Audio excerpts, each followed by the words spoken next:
Good evening. Hello. I told you I'd be back, and I was. I wasn't even away for that long. I went and got my digs. I chilled out for a bit. And now I'm here. Yeah. Hello, Stain. Hello, Via. How you guys doing? Good evening. Warning, it's in the title, but nobody fucking reads the titles. We're gathering endings, which means the second half of the game will be played. So do not spoil yourselves. We're also going to be starting with the different part. So when I left the stream, I forgot. Love you too. Bye. Bye both of you. I got a ton of pop-ups, including the trophy pop-up for getting ending A, so that's done. But it also told me like how to access some of the extra stuff. Obviously I'm not going to say what the fuck, because you two both don't need to know. But yeah, so we're going to try some of the extra stuff and see where we get. I might leave it until our last ending maybe. Well, I don't know, I'll see.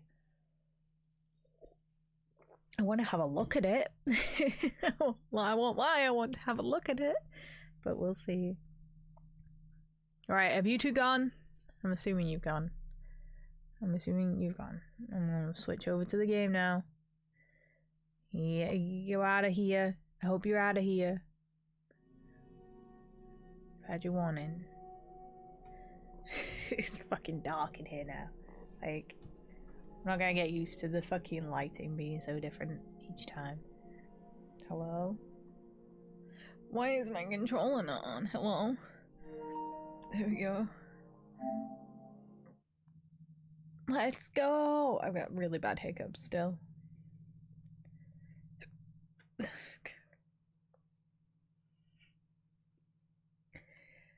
They're the silent type, but they're still happening. Oh yeah, if this screen is on white, you cannot see my eyes at all. I noticed it as the ending was happening. I'm like, oh. Just reflecting light back. Okay. Sick. Yes.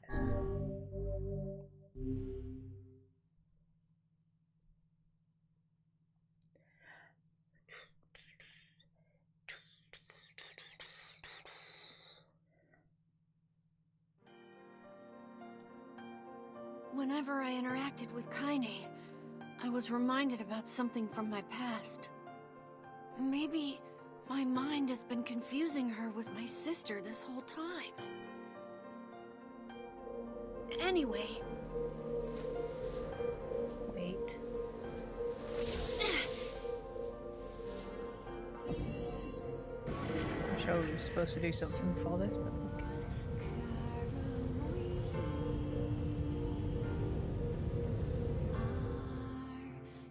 Oh no, okay, we're alright. Yes, Kaine's dreams discriminate.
As the clutching hands of the village children closed around her, she bent her mind to the sound of the rain, letting it become her world entire.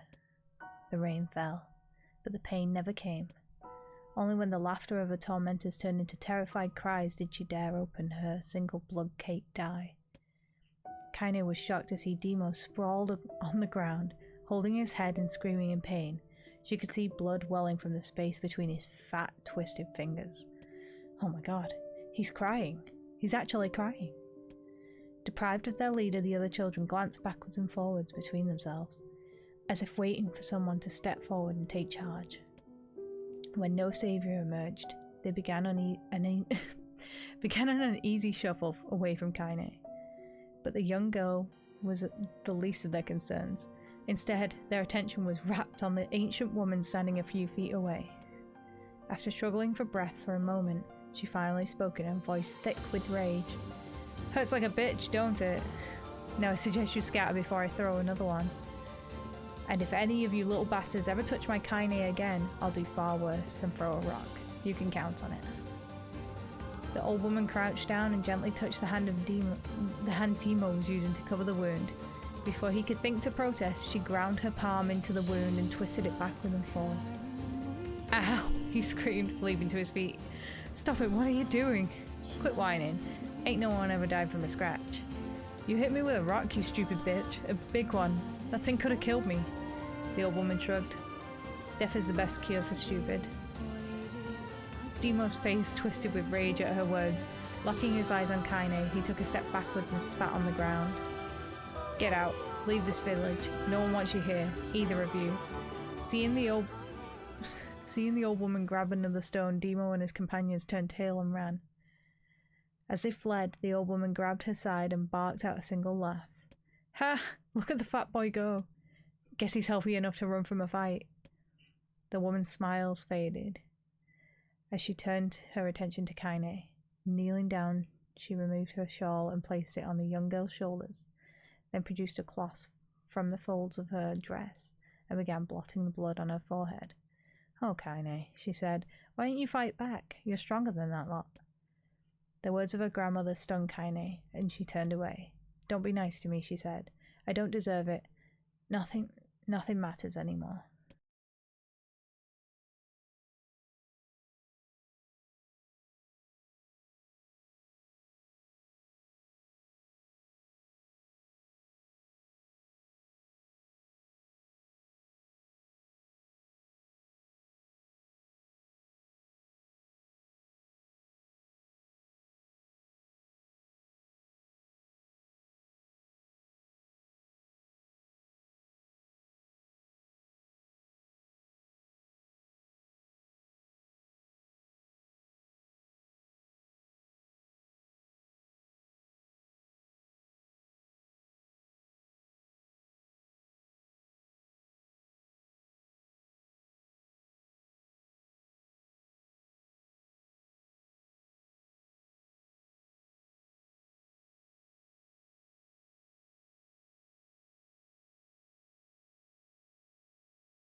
seemingly taken away on the breeze.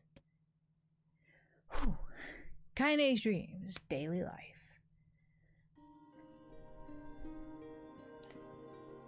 In the distance, Kaine heard the steady sounds of an axe striking wood. The noise had a purposeful quality to it, as she was hearing a master woodsman go about his work. Deep breath. The firewood being produced, however, was far from a work of art, as it could be. Pieces of every shape and size were being flung around the barren yard with wild abandon. Anyone trying to stack such wood would probably die in frustration before the job was through. Stupid piece of shit axe. Kaine's grandmother flailed away with the axe, filling the air with both splinters of wood and words that would make the most hardened sailor blush. Grandma, called Kaine. That you, Kaine? Yelled the old woman, taking her eyes off the wood for a moment. Don't get too close or I might take your goddamn foot off by mistake. She brought the axe down on a piece of wood, sending chips flying in every direction. One spun past Kaine close enough for her to hear it whistle, at which point she decided to step back. Once she scuttled to a safe distance, she cupped her hands around her mouth and shouted, Grandma, do you need help? I can get you water, or lunch, or a new axe or something. The axe, poised to strike another wobbly blow, paused in midair. The old woman considered her granddaughter's offer for a moment, then smiled.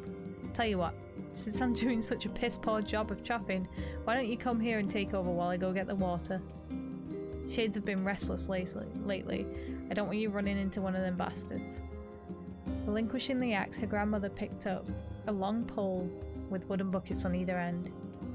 Gathering water was far more difficult of the two jobs, but Kaine knew better than to complain. Once Grandma's mind was set, there was no changing it. Kaine did her best to help with the chores, but Grandma took every task that required to travel up to the village.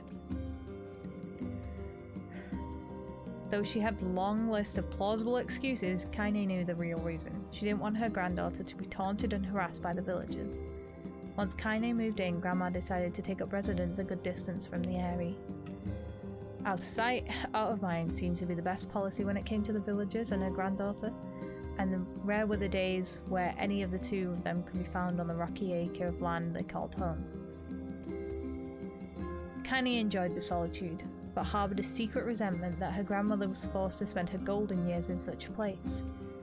After watching her grandmother leave, Kaine turned her attention to the task at hand. She had never chopped wood before in her life and soon discovered why the old woman hated the chore. Swing after swing, the axe produced only a tiny crack in the wood, and when she finally managed to connect with a solid stroke, the tool embedded itself into the log and refused to budge. Frustrated, Kaine swung the axe around her head and threw it, log and all, across the yard. Damn it, crap. She suddenly understood the joy her grandmother felt in a good curse. Happier now, she picked up the axe and forced it from the wood and resumed chopping. She had a natural skill with the blade, but the task was challenging and blisters soon began to form on her small, pink hands. This is tough, and my logs are all weird sizes. Spitting on her palms and ignoring the pain, Kaine redoubled her efforts. Just as she was developing a rhythm, Grandma returned from the village. Setting down her buckets with a small sigh, she took one look at the logs and coughed a wheezy laugh. Pretty clumsy, girl. You better practice if you... Her grandmother suddenly collapsed to her knees, causing one of the buckets to wobble precariously. Eyes wide, Kaine dropped the axe and ran to her grandmother's side. Grandma. The old woman shook her head and pointed a trembling finger at the bucket. Get the bucket, can't let it spill. Kaine steadied the bucket with her foot and she knelt by her grandmother. A small bit of water sloshed over the side and made a new home in the hem of her dress, but Kaine didn't notice.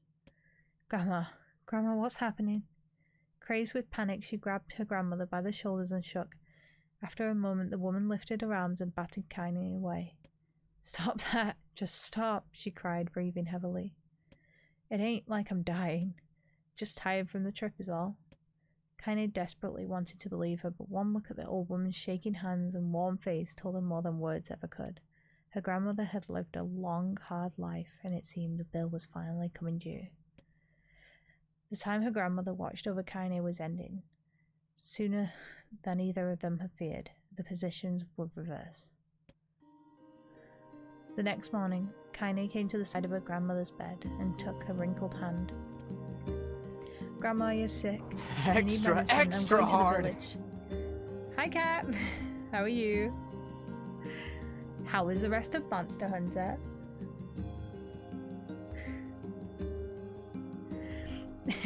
I'm going to the village. It was interesting. Okay. The old woman shook her head and tried to rise, but Kaine gently pushed her down. It's alright, she said. I'll be fine. Her grandmother fixed with a gaze that could melt steel. After what seemed like an eternity, she finally lowered her eyes and sighed. Well, I don't like it, goddammit. But I guess I should stop being quit being so stubborn and let you grow up. The old woman watched as Kaine strapped on her boots and made her way down the road to the village. Hours later, as the unseen sun made its way across the dark and rainy sky, she was still watching. Kaine moved at a brisk pace, checking her pockets every few minutes to make sure the money her grandmother gave her was still there. So much depth to the mechanics. Gosh, are we cranking through the endings? So this is like, this is Kaine's backstory. It's all through like dreams and stuff. So it's a lot of reading, none of it's voice acted. So yeah. So far we found out that Kaine's parents died, and Kaine was bullied by the village kids, and the most specific line to take away from that part of the story is, why are you acting like a girl? We all know you aren't. So that's important. It's very important. Kaine's parents died, and this lady took her in and became her grandmother. But we've not got to an ending yet. It's going to take us, I would say maybe like an hour or so if I was to go straight for it, but I want to try the DLC stuff. Every noise caused her to spin on her heels, making sure she wasn't being stalked by a shade, or worse, Demo and his gang. But she encountered neither tormentors nor shades, and Kaine finally found herself at the entrance of the village. The few adults she could see glanced sideways, then muttered to each other behind raised hands before slinking away into the shadows. Her heart racing, Kaine took a series of rapid, shallow breaths and tried to calm herself. I have to prove myself. I have to help Grandma. I have to be strong. She chanted those words to herself over and over as she slowly made her way. Finally, her eyes settled on a rotund older woman who angrily waving her arms in the air, telling anyone who would listen exactly what she thought of Kaine's presence. Hey lady, said Kaine with a bravado she did not feel. Where's the apothecary? The woman's flabby cheeks shook in bewildered anger. How dare this thing speak to me, they seemed to say, but Kaine saw in her eyes held a different emotion. Fear. Yeah, we're both scared, lady. Trust me on this one. Which way? Kaine repeated. The woman pointed at a small building to her right before hitching up her dress and stumbling off in the other direction. Kaine cringed, expecting a stone to come flying from the assembled crowd, but none came. Her mind was filled with a strange sense of pride as she made her way to the apothecary. But the new emotion had little time to take root, for as soon as she opened the door, she opened a familiar customer at the counter. It was Demo. He'd clearly been sent here on some kind of family errand because his gang of followers were nowhere to be found. Oh my he sputtered. What are you doing here, freak? The insult was delivered without force, and Kaine happily ignored it. Stretching on tiptoes to see over the counter, she asked the shopkeeper for the medication. Ha! Barked Demo. That old bitch finally keel over? Go to hell, Demo. The boy's eyes grew wide. They seemed ready to fall out of his head. Before he could let fly a comeback, or worse, a punch, the apothecary told him to knock it off before he kicked them out of the store. Demo slunk out the shop, cursing Kaine under his breath. Once he was gone, she allowed herself to breathe once more, taking a brief tour of the shop while the owner prepared her medication. And there goes the bit rate. I just noticed the fucking wheel spinning in the side of my eye. Cool. Please stabilize. Stop dropping frames. Please.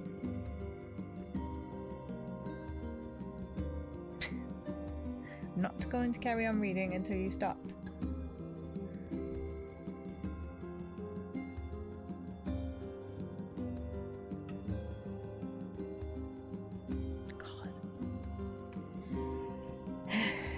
Sit here for a second.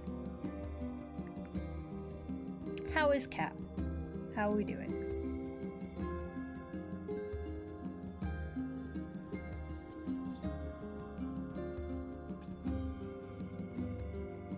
I kicked everyone out of the chat because I was like, guys, it's gonna get spoilerific in here. Made them all leave.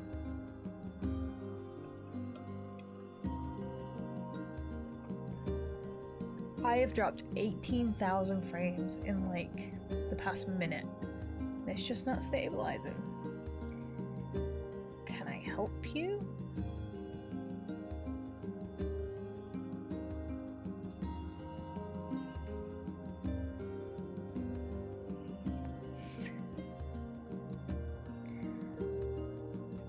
Cap, did you give me your internet? I don't understand.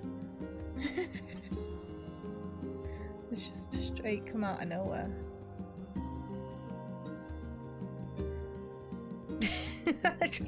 I'm like, I'm tempted to like fucking capture the frames now and just put it up on the screen. It's really struggling.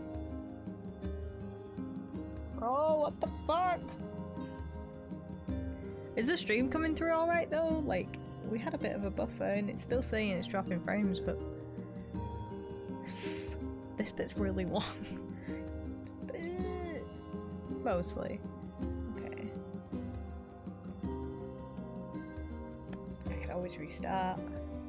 It might be a bit of a hassle.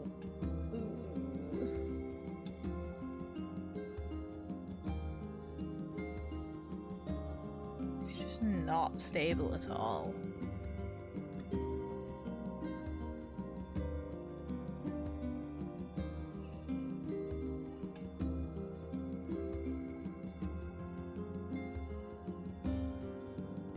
Okay.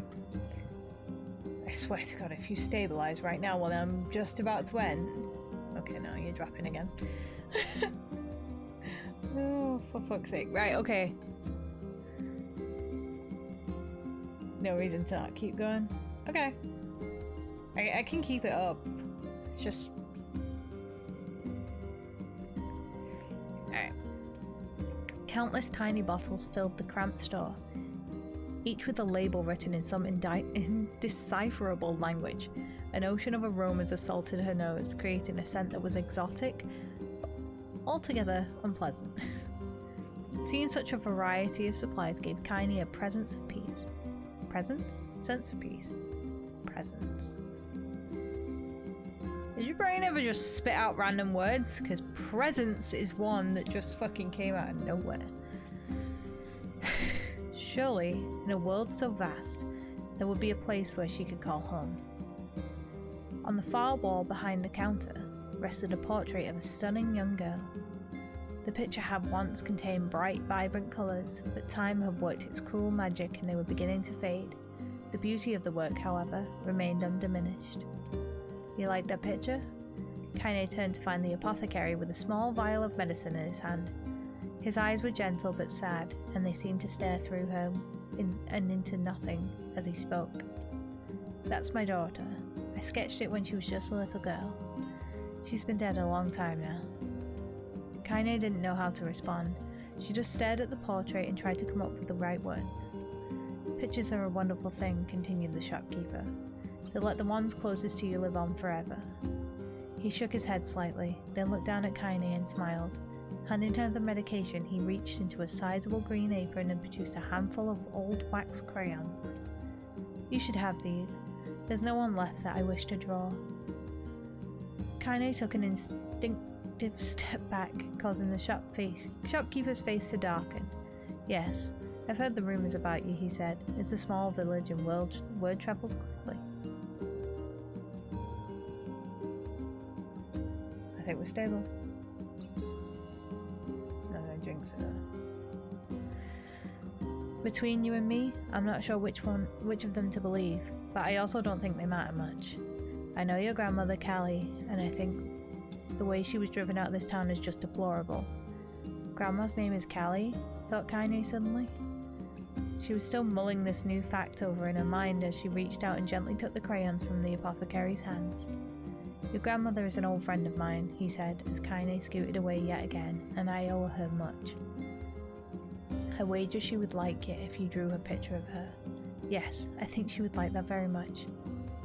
Kaine murmured a quiet agreement, but inside her heart was bursting. Never before had a villager treated her with anything but complete contempt. It was tiny, almost imperceptible step. But it was a step nonetheless. And with enough tiny steps, she might one day discover the rest of the world. When Kaine returned home, she found her grandmother asleep in her bed. Her feet were blackened and raw, even bleeding a bit in places, leading Kaine to believe that she had been pacing around the room until exhaustion finally caught up with her. She placed the medicine by her grandmother's pillow and turned to leave, but found the old woman's hand clasped around her arm. Back already, are you? Asked the grandmother with a yawn. Come here, let me have a look at you. Grandma sat up and examined Kaine from head to toe. Finally satisfied that nothing terrible had befallen her grandchild, she leaned back and allowed herself to relax. Well, how was it? Those bastards give you any trouble? It was kind of fun, said Kaine with a small smile. No, seriously, it was. Fun, eh? Asked her grandmother in a voice which implied she believed anything but.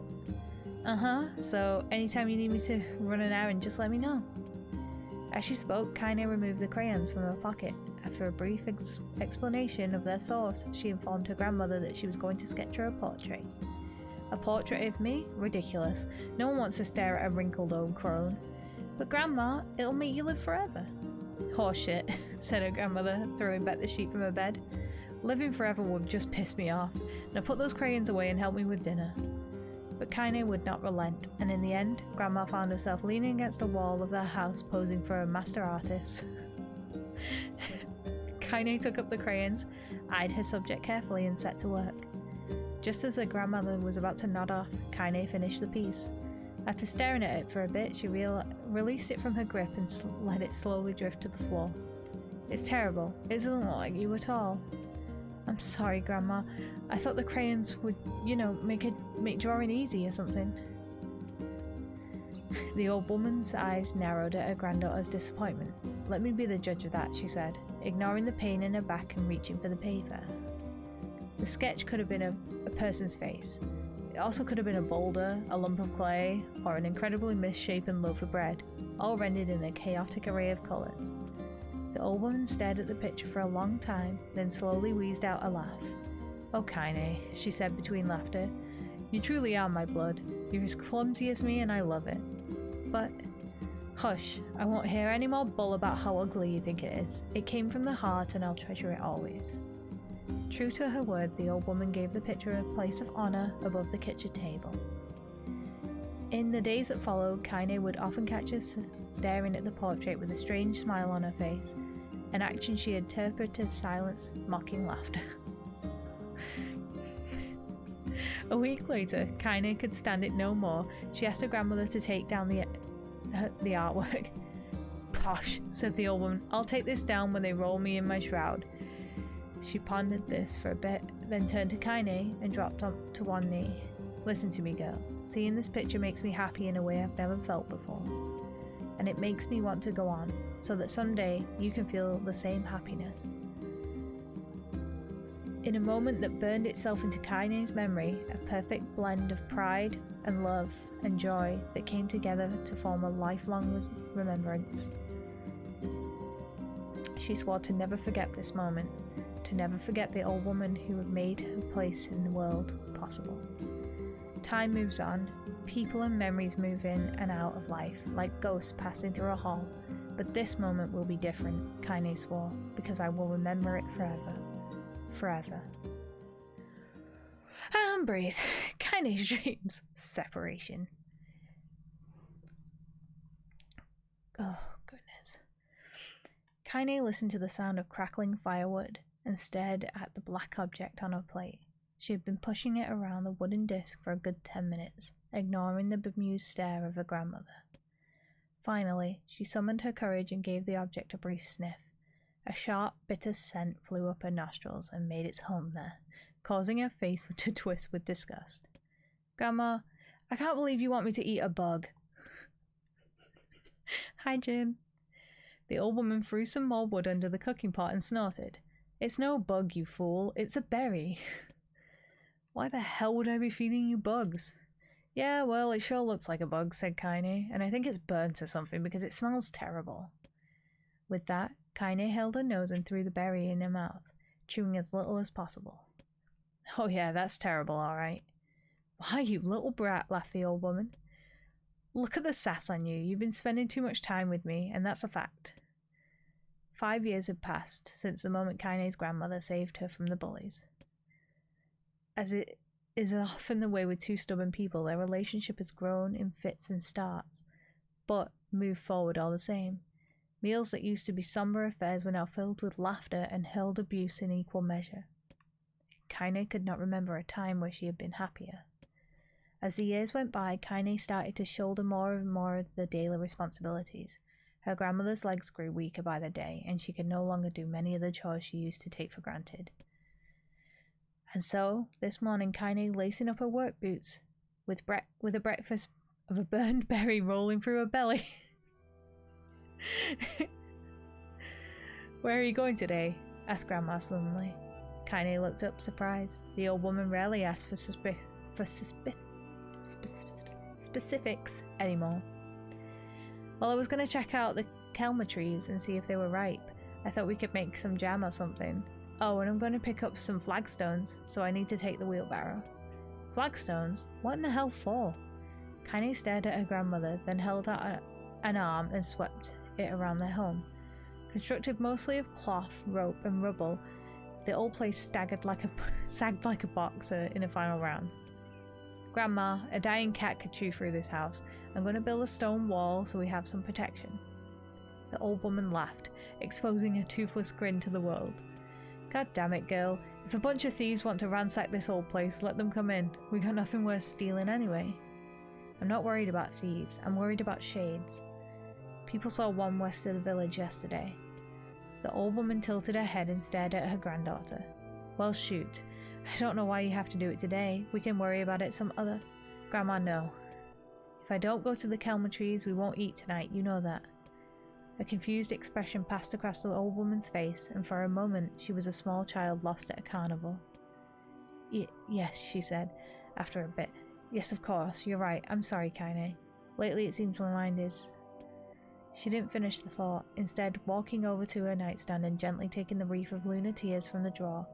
The flower's petals had aged to a brilliant whiteness, and Kaine thought it was more beautiful now than the day she first received it. You're going to be a true woman soon, Grandma said as she placed the flowers in the girl's hair. So that means less chatter about shades and building defensive walls and more talk about how beautiful you've become. Annoyed, Kaine reached up to remove the garland, but the look on her grandmother's face stopped her hand. You're a beautiful thing, said the old woman, and there ain't another like you in all of the world. I'm very proud of you. Okay, Grandma, that's enough. Goddamn compliments for one day. Such a mouth on you. Where did that come from? Gee, I wonder.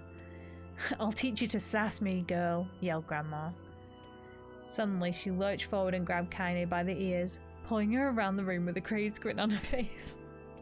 Grandma, yelled Kaine in a quaking voice. Grandma, stop it. What the hell? The old woman stared at her and blinked, then slowly held her wrinkled hands out as if it was the first time she'd ever seen them. Oh, I didn't know what happened there. I'm sorry, girl. Sometimes my mind just... Kaine thought the look on her grandmother's face was the most heartbreaking thing that she'd ever seen. Listen, she began. Maybe I should stay at home after all. No, I won't have you stay here to keep an eye on an old codger like me. You go get your fruit and your wall and whatnot. I'll be fine. And when you come back, I'll have a nice grasshopper dinner waiting for you. Kaine rolled her eyes, then kissed her grandmother on the forehead and made ready to depart, trying desperately to ignore the worry that was gnawing away at the walls of her heart. Kaine could feel the old woman's eyes watching her as she moved down the path. Don't turn around, she told herself, but in the end the temptation was too great. She spun on her heels and for one final look and saw a small, bent woman standing in front of the ramshackled hut with a sad expression on her face. Gods, she looked so old now. It's like the wind could reach down and just carry her away. Kaine worried about her grandmother all day, causing her work to suffer, while little fruit she could collect was tossed carelessly into the wheelbarrow, and she only found a couple of stones before losing interest in the project. Finally, as dusk approached, she decided to call it a day. Cursing herself for a lack of focus, Kaine pushed the nearly empty wheelbarrow down the path. And as she crested the final hill, she suddenly froze in place. The wheelbarrow fell from her fingers and collapsed on its side, sending the few pieces of wrinkled brown fruit rolling back down the hill. Her gaze was transfixed by a thick black cloud that hovered just ahead. Tracing its path with her finger, Kaine suddenly felt her stomach knot on itself. No, oh gods, no. Her grandmother's house was ablaze, the flames licking up as if it was trying to touch the sky itself. Grandma! Grandma! Kaine ran faster than she'd ever moved in her life. Once she tripped on a stone and went sprawling into the rocky ground, but she leapt to her feet and continued running, unmindful of the blood that spilled from her wounded hands and knees. As she got closer and closer, Kaine's mind began to race in time with her footfalls. It's too dark, not just fire. It can't be fire, too much smoke. Gotta save her. She burst into the front yard and came to a sudden halt, her worst suspicion confirmed. The smoke from the fire was mingling with the thick, icky blackness of an enormous shade. The massive creature supported itself on 3 twisted feet and achieved balance through means of a large, armoured tail. Scales, horns, and claws sprouted from the body in random chaotic patterns, giving the appearance of a lizard designed by some insane god. Seeing Kaine, it let out a roar and flicked its tail, sending small whirlwinds spinning around the yard. For a moment, the creature retreated into a shimmering, inky blackness, as if her mind was unable to comprehend that such a thing could actually exist. But then the smell hit her, a blend of rotted meat, excrement, and the horror became real once more. The creature bellowed again, and this time Kaine responded with a scream of her own. "Alright, you bastard," she thought, as her scream echoed off the high cliffs around them. "It's you or me, let's go." The shade eyed Kaine with bemused interest, and it began looking from her to the house and then back again, as if urging her to look on the destruction it had so gleefully wrought. With dread building in her heart, Kaine glanced towards the house. Through the smoke and flame, she spotted a small figure struggling to escape the ruins. "Grandma!" At the sound of her voice, the old woman began waving frantically. "She's alive," thought Kaine. "Alive!" Kaine's legs sprang to life as she raced across the yard towards the flaming wreckage of the house. Before she could advance more than a few steps, the shade opened its mouth and let out a roar powerful enough to uproot trees and send them flying. The blast sent Kaine tumbling through the air before smashing her against the rocky earth. Stars danced in front of her eyes as she tried to remember how her legs worked. Get up, get up, get up, get up, get up, get up now! As Kaine struggled to her feet, the shade stomped towards the house and pinned her grandmother to the ground with the tip of a claw. The old woman struggled to move the claw from her stomach. She might as well have been pushing a mountain. She coughed briefly, sending up a small spray of blood into the air, and then collapsed to the ground, her energy spent. Kaine lurched to her feet, only to fall back to the earth with a gasp. Her ankles were on fire. One or both of them were surely broken. Ignoring the pain that screamed through her body, she began dragging herself across the ground. leaving a drunken trail of dust and blood in her wake.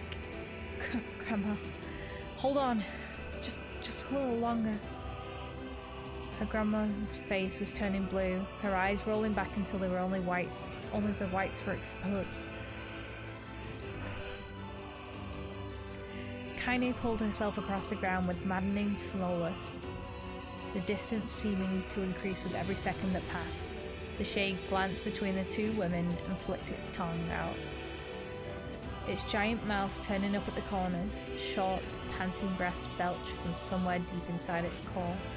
Bastard, laughing at us. She had no idea how such a mindless creature could experience emotion, but there could be no doubt the shade was taking joy in their suffering. Yeah, I see your plan. The shade moved its claws slightly, allowing Grandma to breathe again. It was clearly keeping her alive, only to snuff out her life when Kaine got close enough to touch her.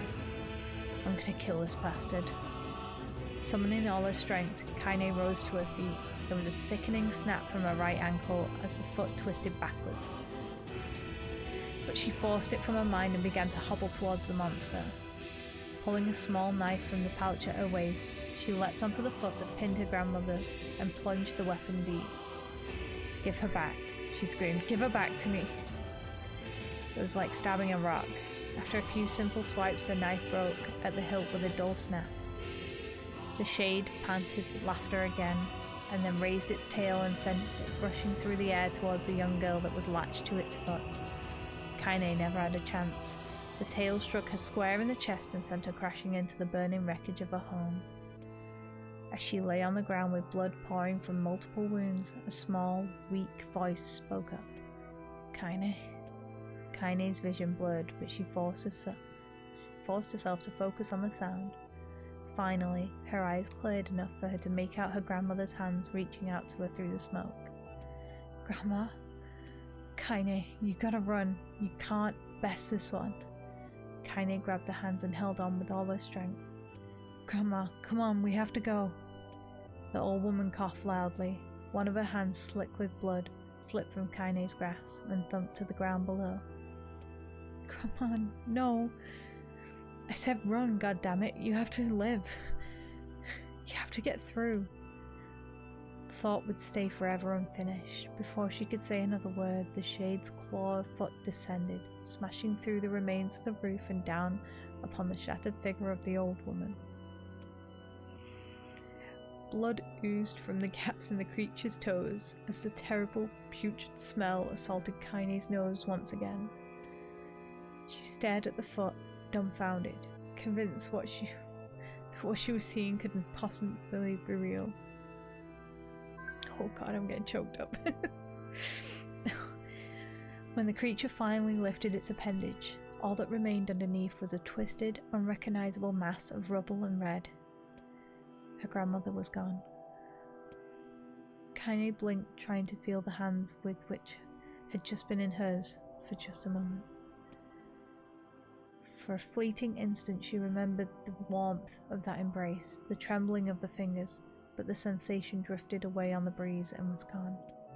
Memories flashed through Kaine's mind, one after another, faster and faster, until they became a meaningless jangle of noise. Kaine screamed then, a thunderous sound that echoed off the cliffs and seemed to roll away forever. The shade eased forward, black echo? Pouring from its mouth and dissolving into smoke on the ground below. The earth shook with every step as it crept towards its prey. Kaine's body slowly rose as if controlled by a mad puppet master. Her arms and legs were bent at impossible angles, her head lolled dangerously to the side, and yet somehow she managed to stand. Staring at the shade, her eyes began to glow with a deep red fire.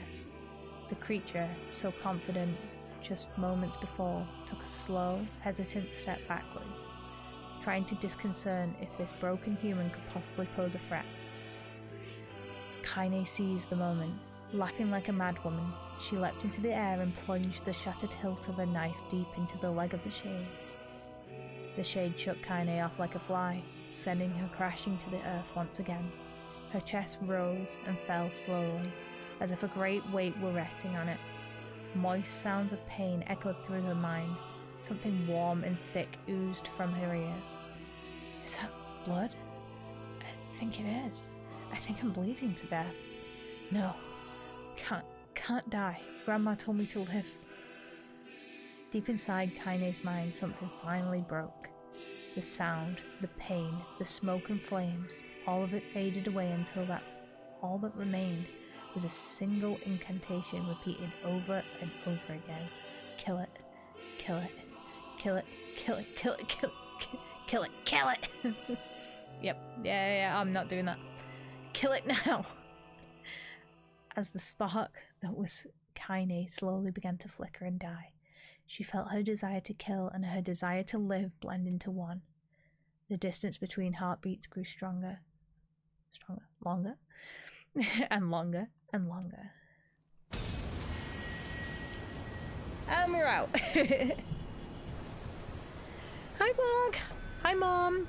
How you guys doing? Oh, and we got Kaine's backstory.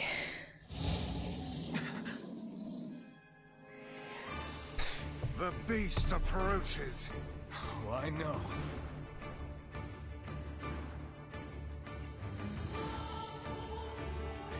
I thought? Okay. Gotcha, thank you. I learned today. I have never seen that word spelled out, so it's just like... Icor. I don't even think I've heard it said, you know? You know, like, there's some words that, like, you just never see.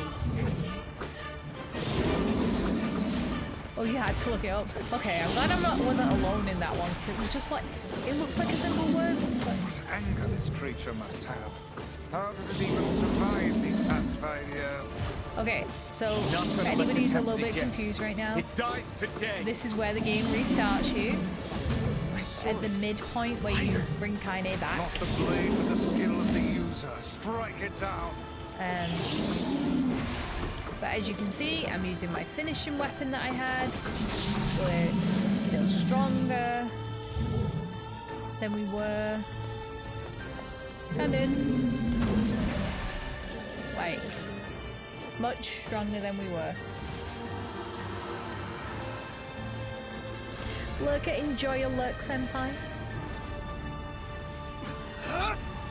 We appreciate you. So not New Game Plus, but almost. Yeah.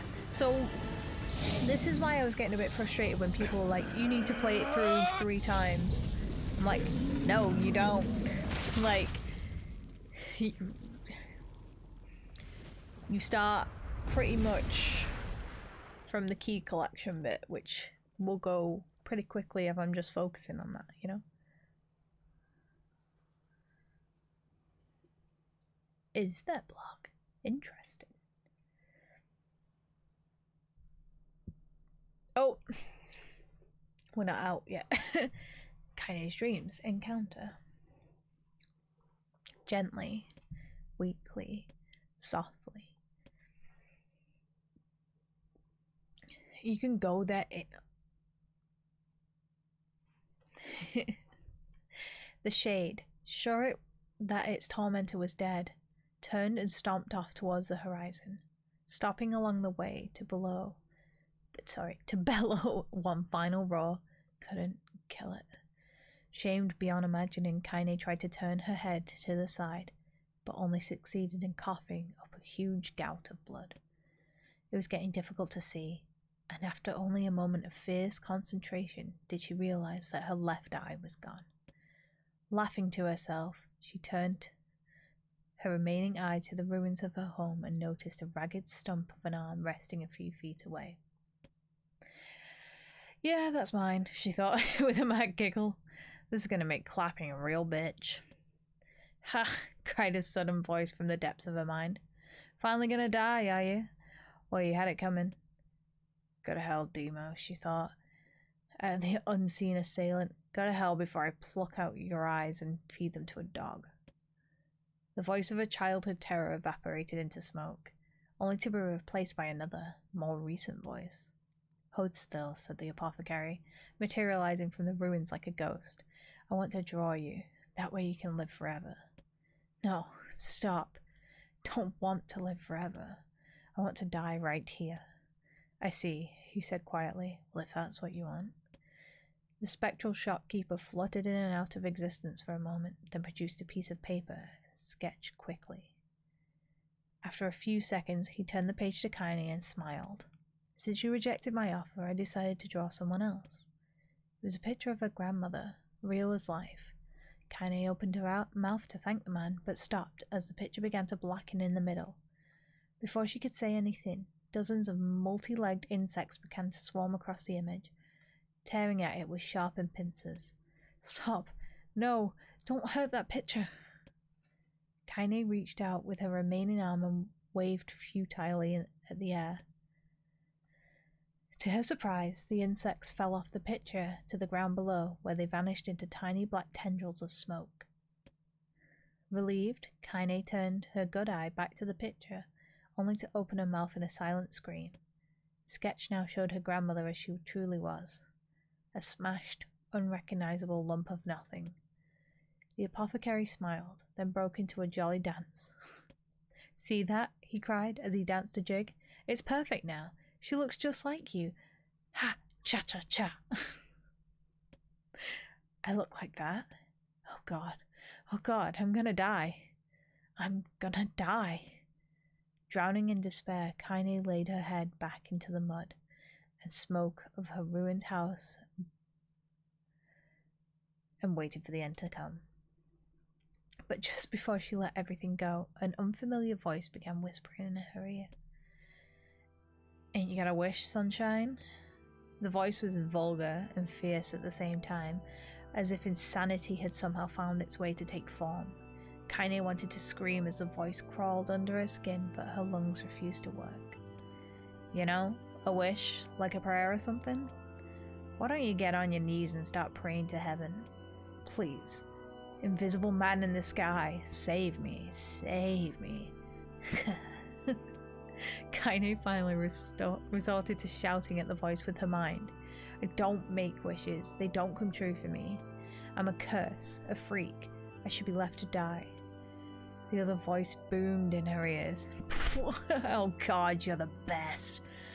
Kaine glanced down and saw a black, shiny substance oozing from her legs. She tried to brush it away, but her remaining arm would no longer respond. The substance slowly crept around her feet, and then began moving towards the rest of her body. Is this death? Is this what it's like?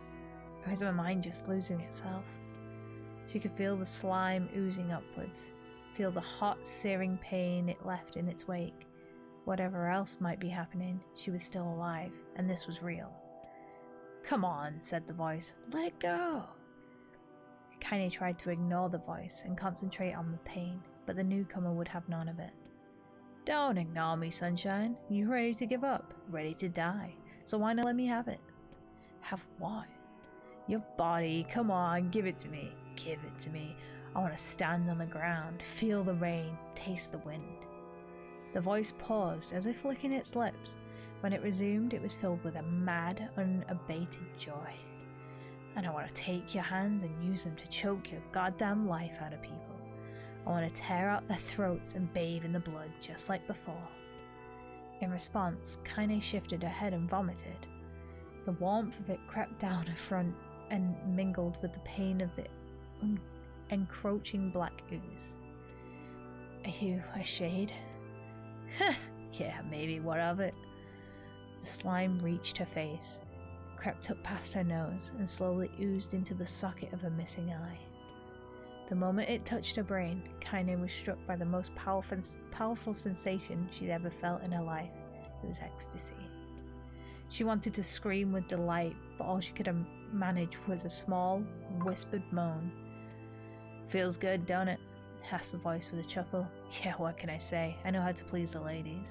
Now give me that body. Come on. Give me that body and I'll give you more of this feeling. It's a fair trade. The black lump began to protrude from Kaine's side. As she watched, it grew longer and thicker, eventually taking the form of her missing arm. I can see better, she thought. My eye must be growing back too. The slime reached up to envelop the rest of her face, but she managed to brush it away. Stop, she whispered, marveling at how she regained her voice. Stop. The black ooze hesitated, as if considering this request, then quickly shimmered down her body before disappearing in a cloud of smoke. "Ha, what the hell, Sunshine?" screamed the voice. "We had a deal! I thought you wanted to die." Grandma said I can't die yet." A brief image of her grandmother, bloodied and broken, flashed before her eyes. She saw the shade that had killed her and heard its mocking laughter, then closed her eyes and forced the image from her mind. Her whole body was quaking with rage. When she opened her eyes again, they burned bright red.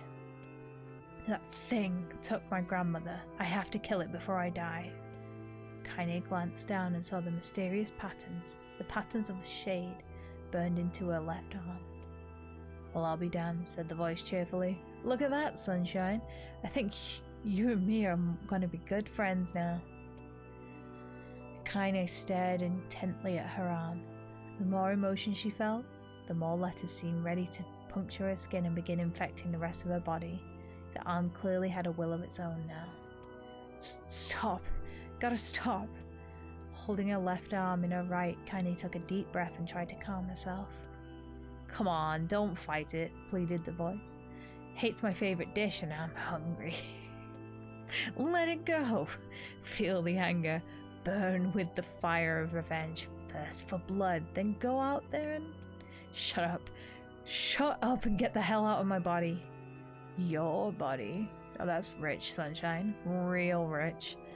Look, why don't you just up and die so I can have this body all to myself? What do you say? I bet those buddies of yours in the area would love to see you dead." Kaine grabbed a nearby shard of glass and tried to saw off the shade-infected portion of her side. Before she could, her darkened left arm grabbed her right wrist, crushing it. Kaine screamed and dropped the shard as the sound of the bone crunching on bone filled the air. "Stupid idiot girl, you're possessed now, Sunshine, and there ain't no going back." The voice laughed again, a loud, long wail that seemed to go on without end. "Possessed," whispered Kaine. "Yeah, possessed. You and me, we got what you might call a timeshare arrangement. Remember how folks used to think that you were a freak? Well, wait till they get a load of you now." Kaine looked up, tears in her eyes. The sky seemed smaller, somehow, darker. Is this because of that shade? Is this how they see the world? "So, listen," purred the voice. "I know this whole possession thing seems a bit sudden, but it ain't all bad. There's plenty in it for you too. I'm a very powerful creature, Sunshine, and now that power belongs to you. You got enemies, people you want to kill? I can make it happen. That little fat kid who kept picking on you, that big old shade that squashed your granny, we'll wrap them up in their own assholes. No more abuse for you, Sunshine. No more pain." Wait, said Kaine. "You're a shade? Why would you help me kill another shade?" "What do you think? I'm some kind of racist? Some killing snob? I don't give a good goddamn who you murder, honeypants. I just want to drink from the well." Kaine considered this as she struggled to her feet, the power of the shade coercing her through. The smoke from her house was drifting away with the wind, and she enjoyed the way the cool evening breeze felt on her new left arm. After a long pause, the voice spoke up again. I'm gonna stop for a second just so I can read chat because we've been fucking going. You guys enjoying this? It's cool. Is this Grimoire NieR stuff? No. This is from the main game. Yeah, this is where you learn about Kaine properly. So, how about it? You and me? We could have some good times together. Look, I'll even take care of that bloody part if you don't want. Fuck off, asshole, muttered Kaine. I'll handle the killing. Screamed the voice. Look at you go! Oh, Sunshine, we're gonna have so much fun. So listen, my name's Tyron, and if you ever need me, I'll just be hanging out in this piece of meat you call a heart. Now get to it. The more you kill, the more your heart turns rotten and sour. And I like it rotten and sour. Kaine found herself nodding at the voice. Yeah, she said. Yeah, I think this can work. I'm gonna find that shade and I'm gonna strangle it with its own guts. And when I'm done, I'm gonna do the same to you, Tyron. Count on it. Ha! Laughed Tyron. I've shit bigger than you, so good luck with that. Oh, and hey, one more thing. Right now, you and me are sharing this body. But if you ever run out of hate, if you ever, go soft, then I'm gonna take over everything. So keep on killing, Sunshine, and watch your back. The voice grew fainter and gradually faded away, fading to somewhere deep inside Kaine herself. Kaine waited until she was sure the voice was gone, then she waved her new left arm around a few times. It feels perfectly normal, she thought. It feels like mine? Desperately, she began poking and prodding the new limb, determined to find something wrong with it. She didn't want it to feel normal. That would mean the creature inside her had already won. I'm not a shade. I am Kaine. Repeating this mantra in her mind, she slowly began digging through the rubble of her house, being careful to ignore a certain red-stained spot in the corner. Finally, after what seemed like an eternity of heartbreaking work, she found what she was looking for. It was the wreath of lunar tears. Though it had been through hell and back, the garland's petals were as bright as ever. Kaine started to place it in her hair, then slowly lowered the wreath and stared at it. I'm sorry, Grandma. I'm so sorry. But I don't deserve to wear this anymore. I'm possessed, corrupted, a freak, and this time I don't think there's any going back. Holding the flowers to her heart, Kaine fell to the ground and sobbed. As night gradually lightened to dawn, and the people of the area arose to their daily lives, she remained in that position as if tears could somehow wash away the horror that's now infected her world. Alive! Stay alive! Stay alive! So that's important, because that's going to explain Kaine, this you gotta whole live! You gotta B come route, back to us! which is what we're doing.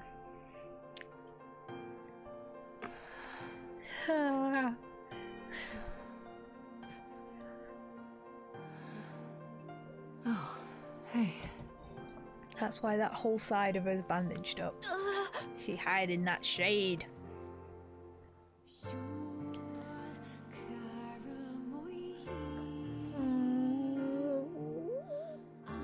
Baby boy. Emil, you were the one calling me, weren't you? You still recognize me?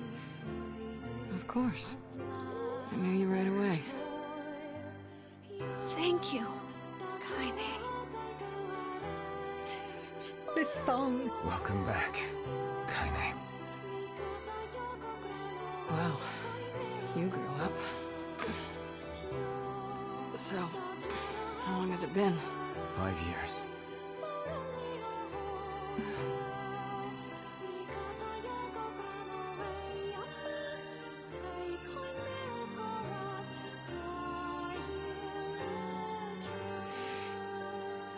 Shit. That's a long time. Oh, those eyes. She's so sweet. So, about like it being violent as well. When I say like these games are meant to make you feel like really uncomfortable, it's that kind of level of depth. Like you could see that slime in her. You felt gross listening to it. Like I felt gross reading it. Like, but it makes you feel like the character's on a deeper level, and Yoko Taro's writing is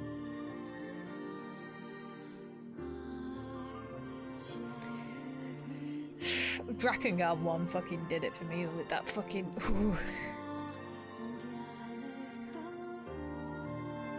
the whole ass race. Oh yeah.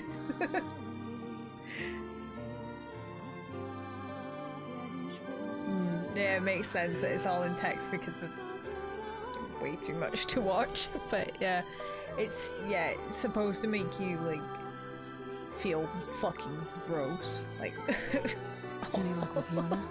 but it's great at the same time because now you understand Kaine on a very deep level and what she's We dealing are with. still no closer to finding Well, her. it worked. We need a way Yeah. to locate the Shadow Lord. By the way, this is for you. Aww. Is that a lunar tear? It's not as good as your grandmother's, but I tried. Oh. Oh. No, it's great. Thank you. So cute. Oh. Kaine waking from her long petrified sleep. Emil's unflagging kindness. Our reunion was a happy one, and we let it wash over us like rain. That is, until Devila and Popola had to go and ruin it all. Cap, did you hear the joke before, or were you busy when we Are were you kidding me? doing the ending You of the can't be game? serious. Please try to understand. People are tired and scared, and I'm sorry. I'm sorry you have to bear the brunt of that. You did not. I'll do it again if This you're is here. crap, and you know it. It's okay. We can sleep outside. You will not. No one's sleeping outside. No. You and Kaine saved this village, and now they want to run you out? It was funny. People are afraid of us. Okay, all props go really, to my I sister for it, because understand. it was amazing I mean, timing. Look at me. As long as you're still with us, I can deal with it. Right, Kaine? Yeah, no, I understand, Cap. You go ahead.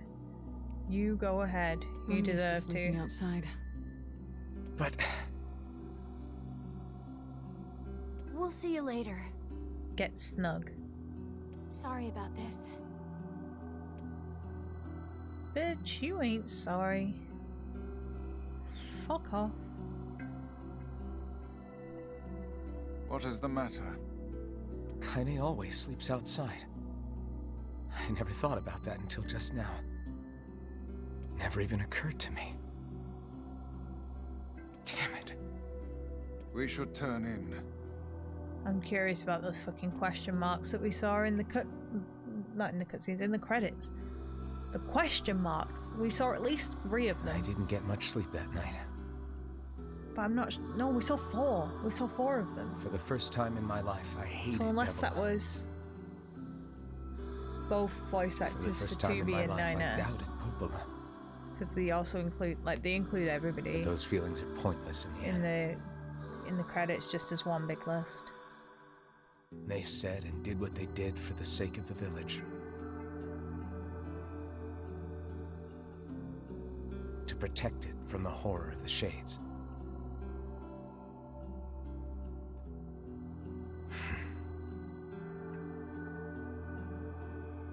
Really, how can I blame Devila and Popola? No, you can blame them. Blame them. In the end, I'm just as bad.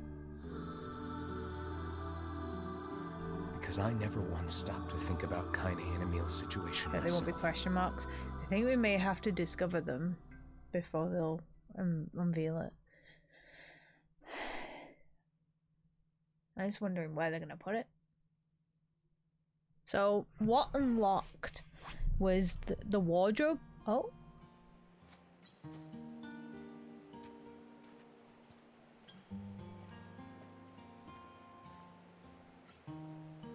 I should apologize to Kaine and Emil.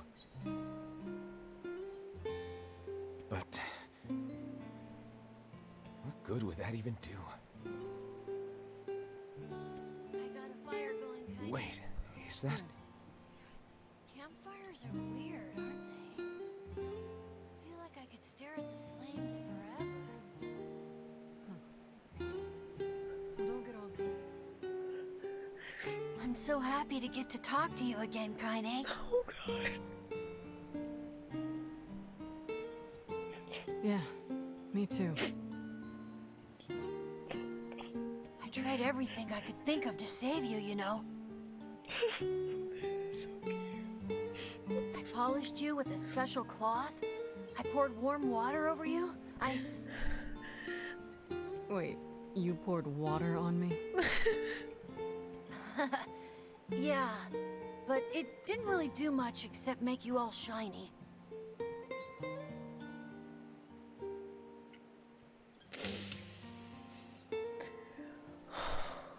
God.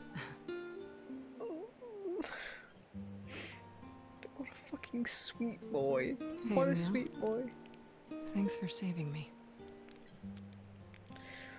I guess you noticed how I look different now. I'm sorry, Emil. I'm sorry for all of it. Well, I mean, this new form isn't all bad, you know? He's such a sweet boy. At least I can look at you when we talk, right? Hey, so why don't you tell me something about yourself? I'm not very interesting. Sorry. Yes, you are. You're very interesting. Come on, I just want to know you better. Please? Fine. This all happened when I was a kid. Before the whole shade possession thing. My body is different. And when the villagers found out about it, they started treating me like a freak. Oh, we're getting. But one person, my grandmother, accepted me just as I was. Let's go. No matter how bad things got, she gave me the strength to keep going. She's really special to you, huh? Yeah. Oh, hey! That gives me an idea. This makes me happy. Since we cured your petrification, we should start looking for a way to cure your possession in my body. I know we can do it if we all work together. Heck, it'll probably be super easy. Let me guess. More warm water? Oh, God, don't make me cry and then knock me out if it was something like that. Okay, can we just forget I told you about that?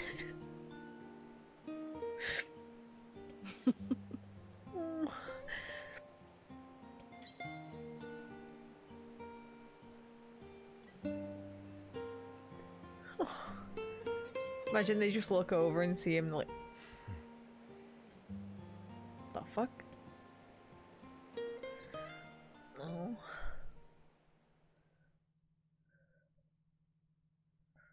Aww.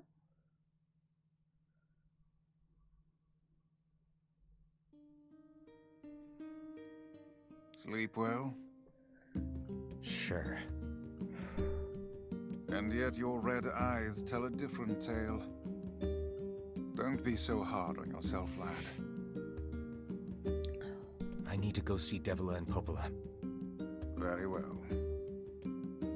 Is this? Right, so there's extra stuff. Now, we can now access the shelf. What might that be? It's Mom's diary. I've not heard you speak much about your mother. Oh, goodness. She got the black scrawl and died when I was little. My apologies for bringing it up. It's all right. I can barely remember her face anymore. This is the only thing I have left of her. Reading it helps remind me of when we were still a family. I see.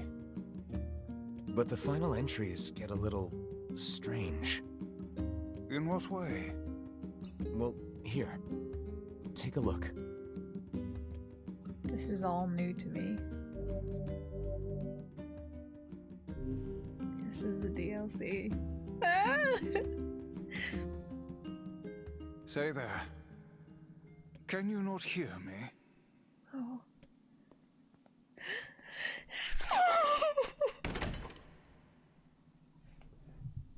Why are you standing about like a slack-jawed ninny? Sorry. Felt like I was dreaming or something. Sleeping on one's feet is quite the talent indeed. Come now, there's the door. Right. Let's go.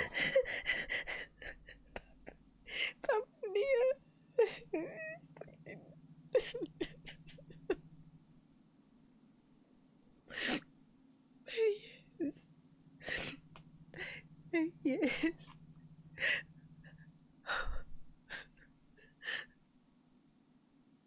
Oh, they fixed him as well. His face doesn't look like him. He's chewing on a bag of potatoes. Okay, so I knew in a way this was coming, but like I didn't know what to expect from the voice, and hearing Jameson Price come back to do the voice for Papa NieR. Okay, I don't know the reasoning behind this, but in the original Gestalt for the West, obviously when original playing as Papa NieR, when you got the DLC, for some reason you were the brother, like in the DLC. I'm assuming this is what links them both to being the canon. Okay. They're both the same person. I know. Now, whether you are Papa NieR or Brother NieR depends on where you enter the timeline. So if you enter it early, you're Papa NieR.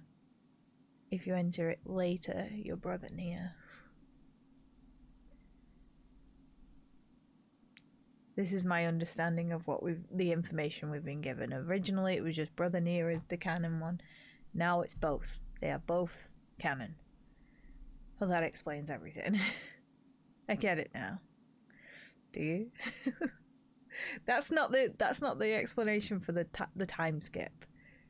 The time skip. We can explain that now to you because like we've had one ending.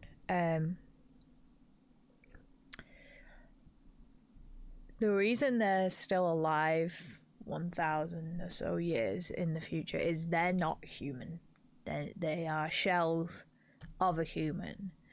The Project Gestalt was separating the human soul from the body in a way to hopefully preserve until they find a cure for the disease that was wiping out humanity.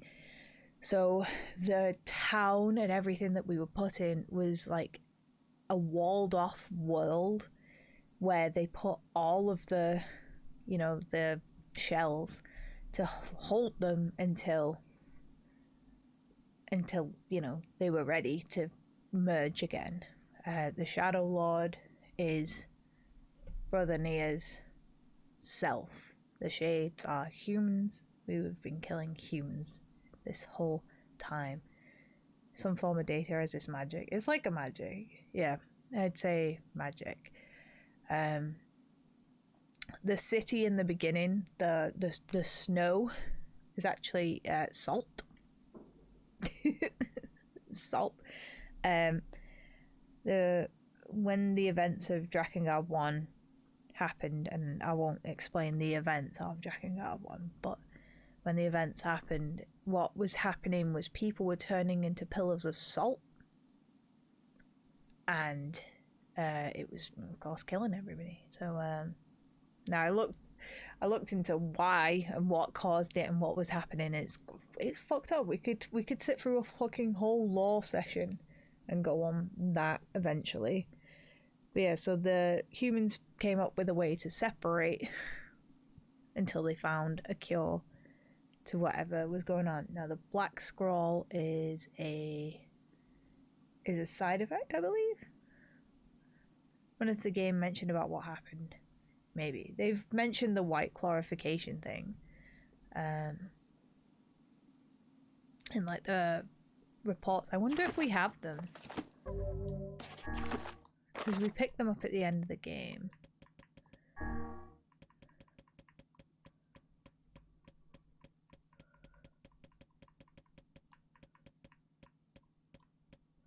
No. Will it be in? It'd be in Vice something notes. That's the one. Documents. I probably will have to read them at the end of the game then. Oh yeah, weapon stories. Yeah, this is something as well. Like Nameless Blade has a story, and as you level them up, they all have stories, but like, I love him with all my heart as he does me. Like, the weapons have stories. Great. Oh! Pod, relay the following command. Mission complete. Destruction of target verified. I will return to the bunker after recovering the remains. Over.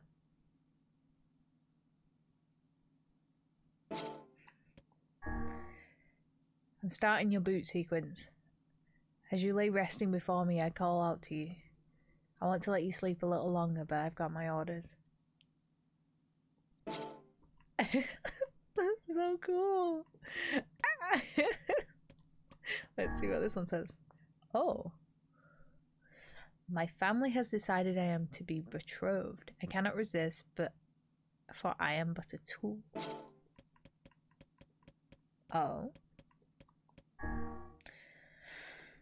There once exists a cursed spear whose holder would inevitably meet a violent end.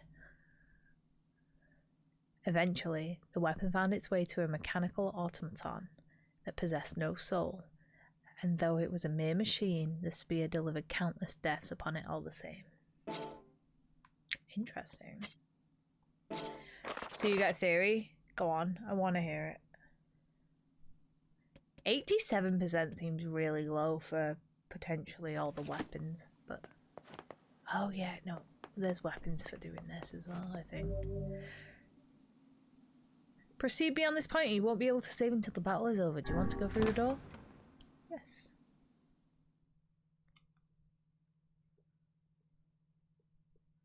I'm nervous. This is the world of the recycled vessel, created to avoid the destruction of all.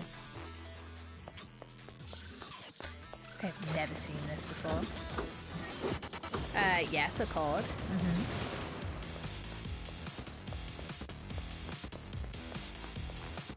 What is this?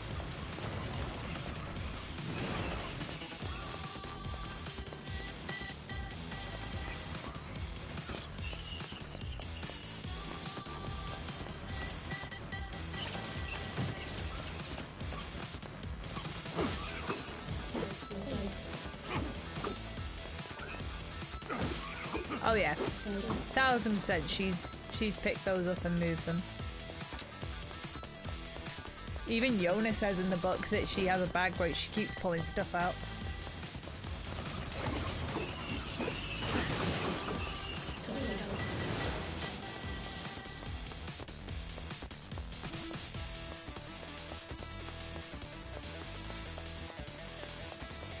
This is so fun.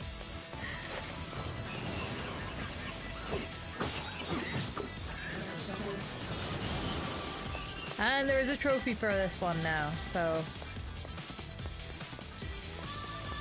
I don't believe there was any trophies for the DLC original. Because I've managed to get 100% and they used to do them like, you know... You can't... Well, they still do, but you know... This is the 5 minutes in game of the book isn't being this sassy shit. I love Vice, so...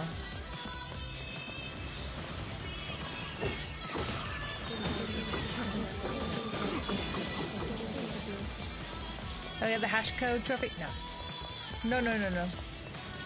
I can confirm that that is ending E, and we will not be able to get that until we have seen the rest of them. Woohoo! Hello! Oh, there's bats. Oh, there's bats. Give me a second.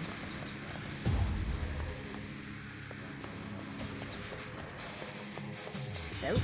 My goodness. Are we really? Okay. Woo! Oh.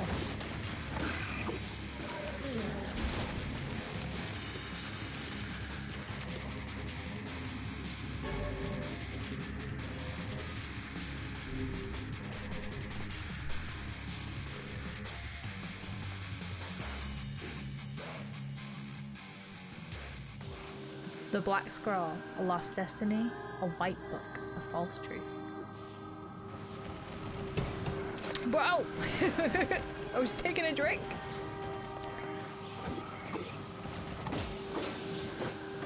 I looking at?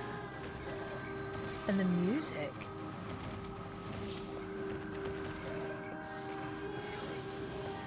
Whoa, this is sick.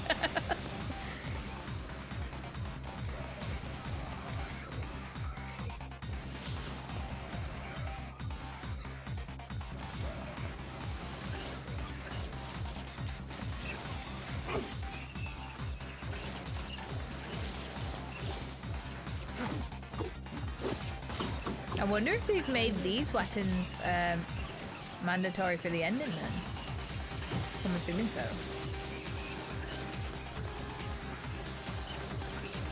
They had a pod skin. Oh my god. I would love that.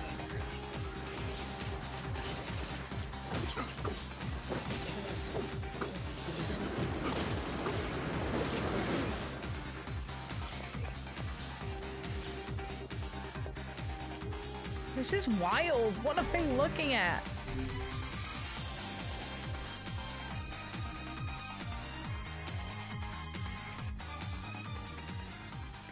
Soldiers of Salt calling forth white death, they are legion. Those who plunge the world into darkness. There we go. Fucking hell, that I don't read that fast. Game. Cronky, no! Yeah, it's okay. It's okay. You get out of here. We're doing what was the DLC right now. Jesus. Thank you for the bits, though. Enjoy. I will do my very best. You get out of here and enjoy it yourself. We love you. Thank you so much for the bits.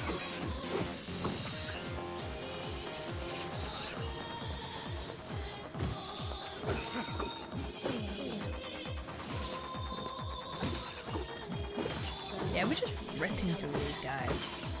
This weapon, OP. Like, I will stand by it. Phoenix Spear, all the way. I'm not a spear user. Yeah, I am for this one. Wonder if they'll add DLC. Maybe. Maybe. People seem to think that there's an in-between game coming. I'm pretty sure this is the in-between game. Okay. I don't know what I want to see in between NieR and NieR Automata, honestly, truthfully.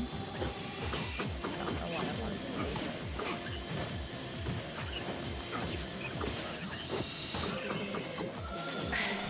Because I'm not gonna say it to spoil it, but like there's the explanation out there of what happens.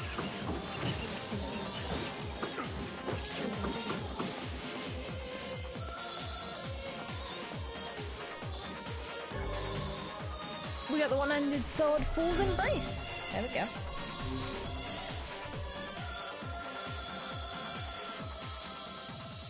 The dragon's corpse brought death to the world, delivering unto it the power of magic. This is explaining the end of the Drakengard one.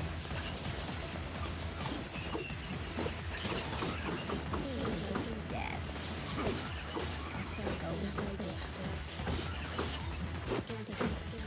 Wait, are all our words on? They're not. Oh my god, we've been fighting with no words. Right? Oh no, okay. We have. I was panicking for a second. I was like, are we fighting with no words on? Freaking out then. Yeah, because we got 30% experience rate, boys. Get our levels.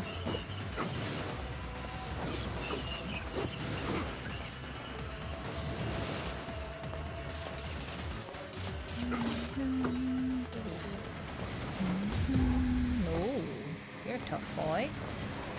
Hello. I can't believe it. It's Papa NieR. It's Papa NieR. Like, I knew he was here. Like, and I kept saying to people, like, when they were like, do you think Papa NieR's gonna get modded into the PC version? I'm like, more quickly than you imagine. But like, I didn't quite know what to expect, you know?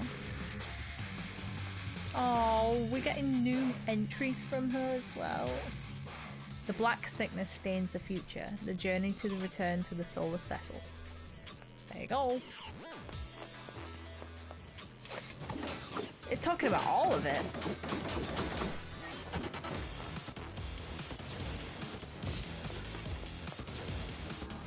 It's nice to see him being able to run around with magic while attacking. Not sluggishly slow. We love you, Papa NieR. Oh, where are we? I mean, I know we're inside the temple, but... Ooh. Yeah, it's just enough so you know what happened, but nothing's spoiling, like, the actual game. I love it. Like... Ooh, I mean, not yet, obviously. we have no idea what's coming, but...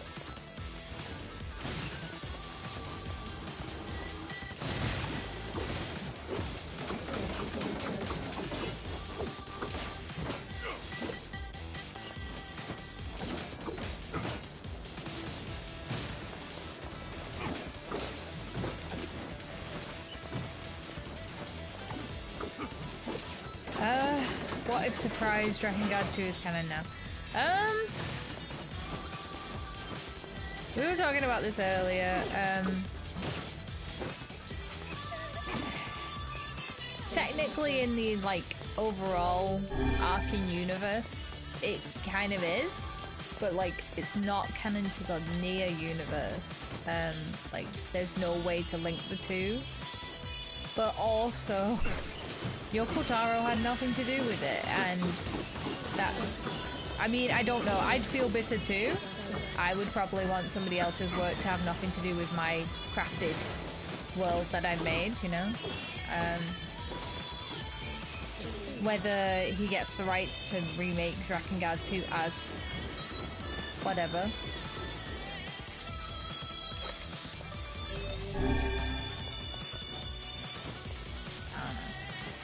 But, or he takes Drakengard 2 and makes it something completely different, you know, like, just says, fuck you, this is Drakengard 2, not that other piece of whatever it was. It wasn't, right, okay, it wasn't bad. Drakengard 2 wasn't bad. It just wasn't the same style of storytelling, you know, like I said, it wasn't bad. Hi, Chesky! How are you? Yo, remember, I'm probably gonna play it again just to... Well, I need to play it for the final time to get that last ending, but there's no way I'm doing it with that save. Don't worry, Chesky, this isn't too much. This is just like DLC stuff, but like... Oh wait, crap spoils, don't worry. This is just like DLC stuff, but it does have stuff that like... we'll talk about Drakengard 1. But... Nothing too spoilery.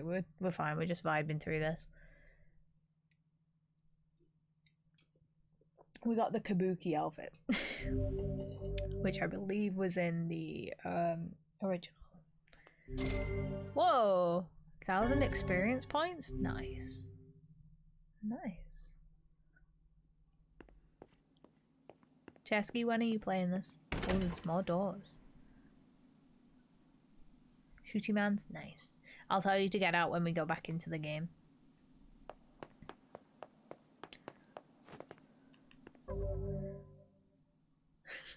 I've been telling people to go and get out all day. I got a letter from Emil. He said Catbot is super strong and really, really cool. I hope I can see him kickbox someday. This is really cute to see these other messages. The apocalypse divided the world in two. One that knows not day, and one which will never see the night. Ooh! No magic spewing back! Oh, goodness. It better be soon. No evasive mouse. Oh my goodness. Gotta stop with these fucking rules, please. We're gonna get so many medicinal herbs. Black and white, 13 packs. The vessels form waver as they cross time and space. Like some medicinal herbs, I probably can arrange that way. Hold on, let me check back this way. There might be something back this way, game. There probably is not.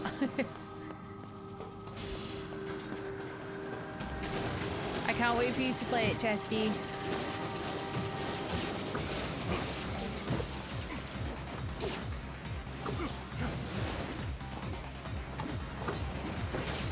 So excited. I'm so excited for everyone to play it. I cannot. I thought it was as well. Apparently not. Apparently not on release for some bizarre reason.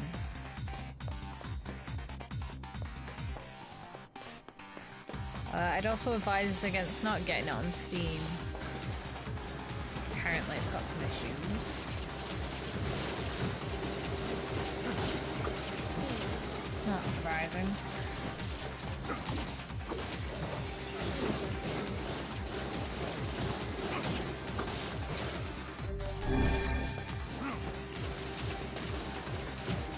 Where should you buy it? PlayStation? I am biased.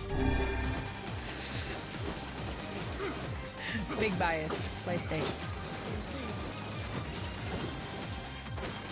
Yeah, this one on Steam. Crafting got it on Steam and he's had to refund it. Do you have an Xbox? It is on Xbox.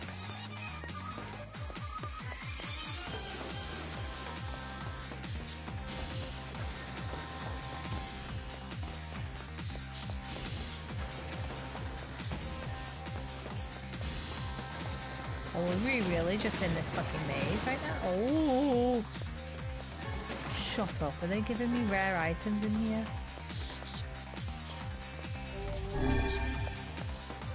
$360 only?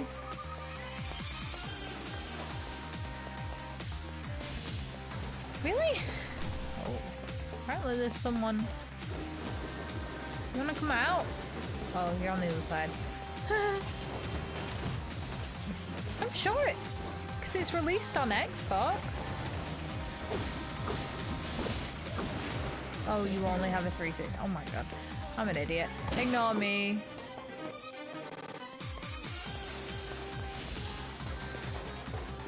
Wait, can you buy Xbox games on the PC? It seems we have been shut in.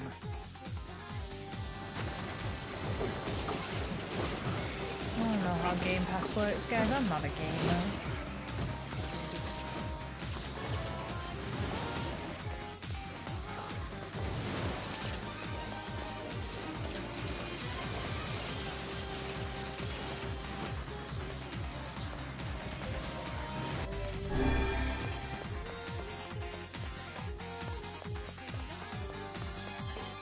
Dead end.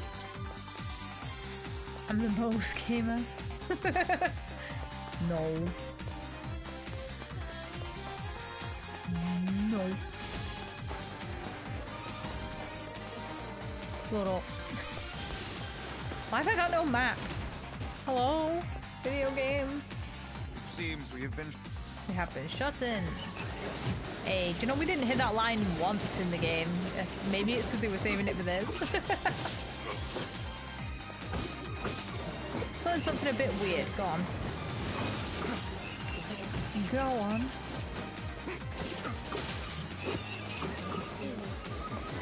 Normal and makes sense. It's not on PC Game Pass. Oh no, that'll be so they can drive console sales. Not that anyone can get hold of them.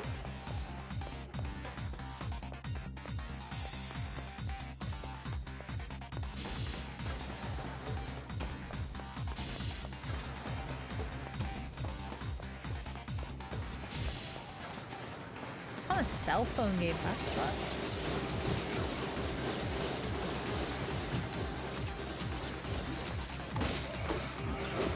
Yeah. Hopefully it'll just become like just one big service, like service, and just Oh, you don't have to buy the Xbox to play Xbox Game Pass for everything now, you know, like, you just have a PC. Forehead. It seems we have been shut in. Your footsies are covered. Oh, nice. Let's see if I can do this. I got ones with pandas on that say out of this world. It's not even feet, right? Okay, so nobody get weird. It's not even feet, but like they got little pandas on in astronauts saying out of this world.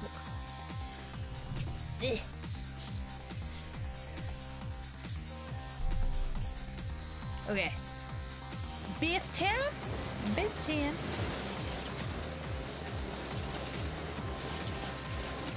Oh, I might buy a 2 terabyte for my PS5. You know why? It's £60. And it dropped by like 5% or something since I added it to my wish list. I think that's worth it. I think I'm gonna use it as well.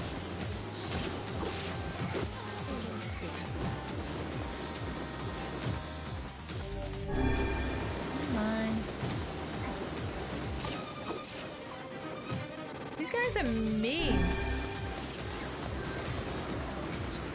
Yeah, you can install them to the hard drive, but you can't play them from there. So when you're ready to move it over, you just move something off of your hard drive onto the external hard drive, and then move the one off the external hard drive onto the hard drive. So it's just like swapping out. So you don't have to wait for it to install. So like say, like I've had to delete Warzone if I wanted to, so I could download NieR, I could move Warzone onto my hard drive. So I've got space on my console to install NieR ready to go. Then if I want to flip back to Warzone, swap stuff over.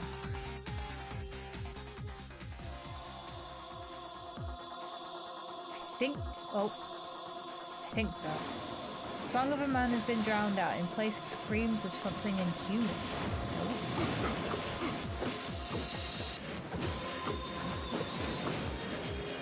Yeah, it's something to do with the PS5.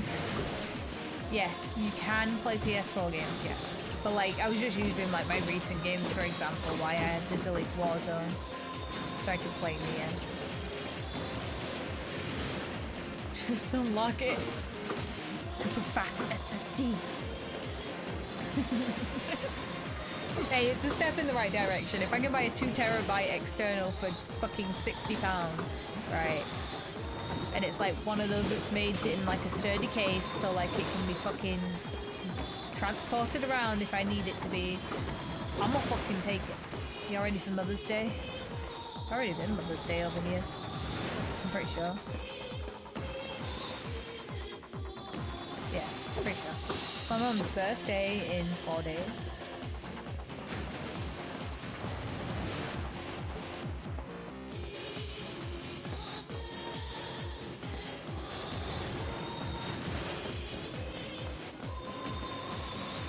Yeah, we're having cocktails and Chinese night. That's gonna be fun. His mom really just come on stream and play Lion King. I think she'd probably love to. She'd say so many embarrassing things about like putting the whole bath in the mouth though, so I'm like... And she comes in when I'm playing Fortnite with the little ones, and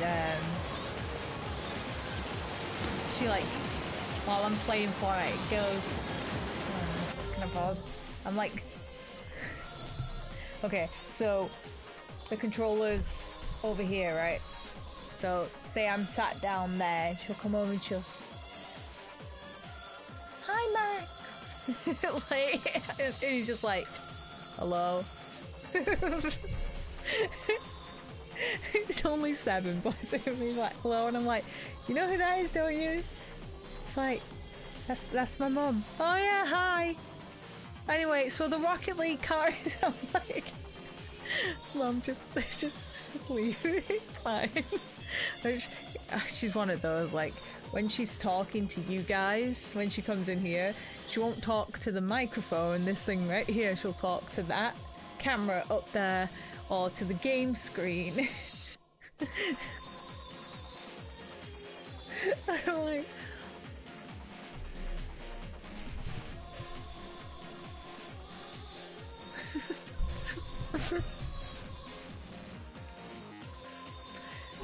Good God. I think we should have a clip still on her channel, actually. She has streamed before. She streamed Kingdom Hearts.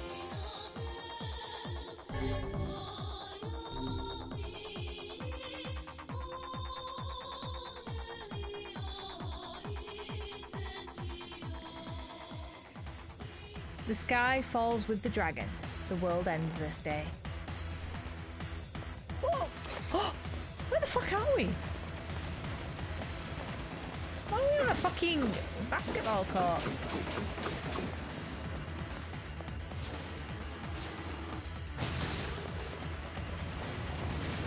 Hello?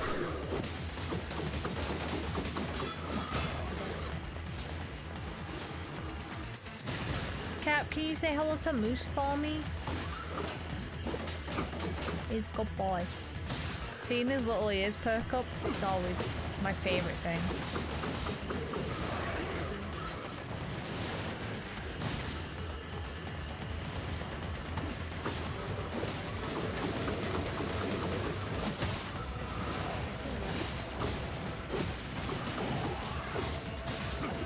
I'm trying to figure out where we are. I'm assuming this is the real world before the sky fell. He said, he does understand English. Oh God, I saw a TikTok and I've had to go around doing this because I was like, oh my God. So like, it's like, how long have you had your animal? And never actually told them your name. And I was like,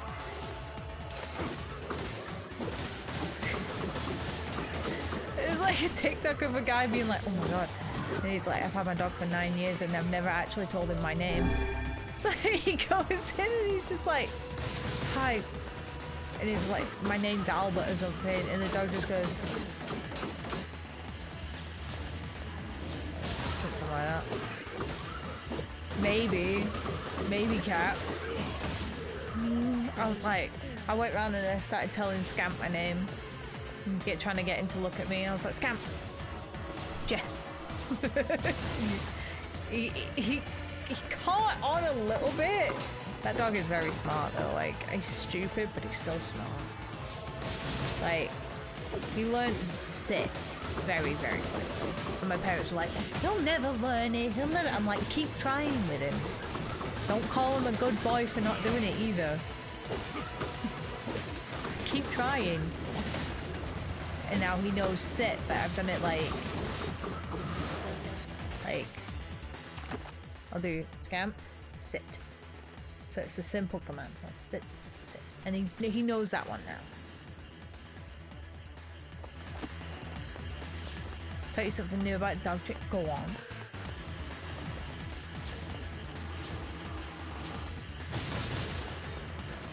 TikTok's fascinating. Although the whole chloroform thing, no good.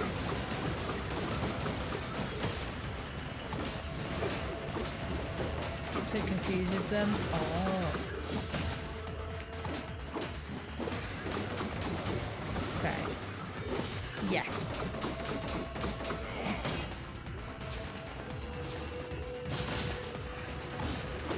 I will bear that one in mind.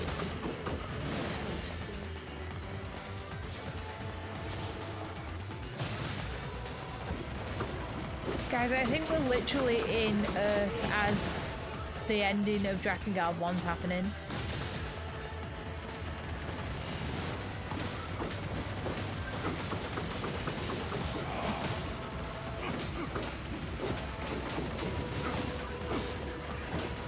I'm trying to like get a look on the scenery But all it was just like fucking buildings. But the red sky. We'll hear a rhythm game. I forget the song. But like, I can't hear the song without the chiming of the bells, you know? We played it that much. I think that was a 3-day stream, you know? Just fucking trying to get that done.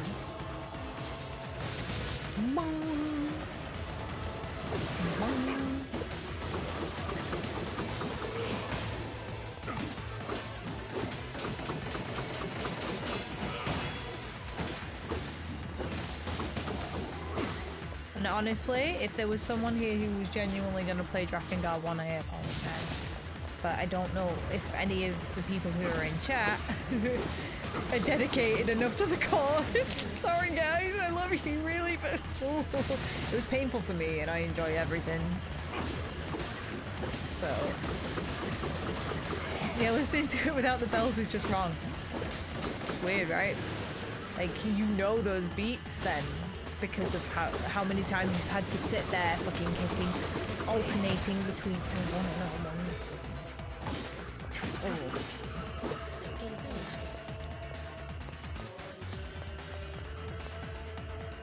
Yeah, this is the ending of that game. A god. See, look, she's pulling the craziest stuff out of a big bag. The puppet priest collects the accursed prayers and polishes the vessel.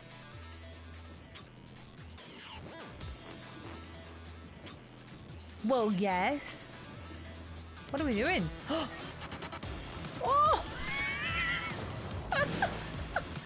Oh!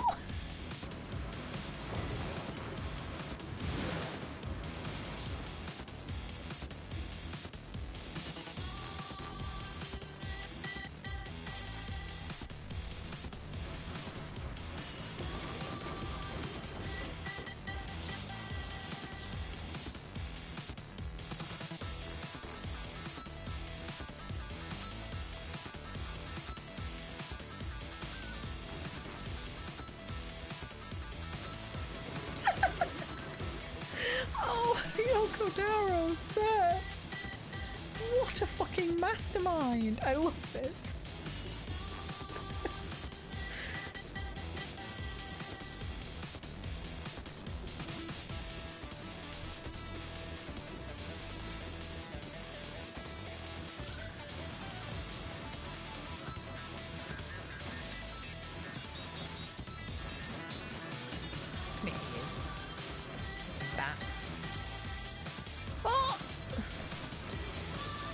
They just stood there really creepily looking at us. Oh my goodness.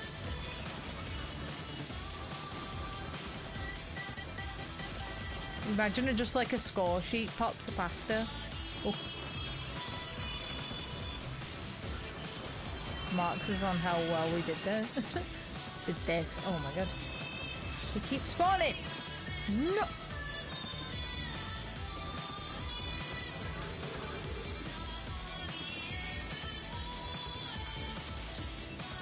I'm trying to figure where that other one is.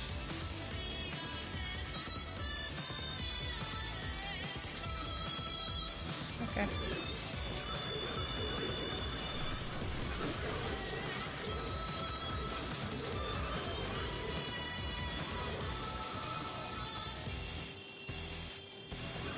Oh.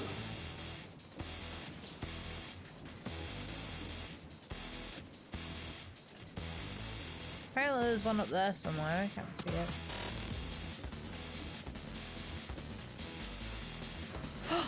Piggy!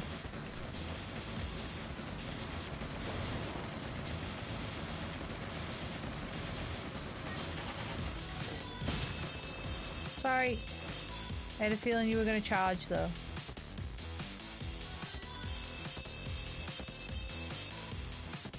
Oh, I see it down there.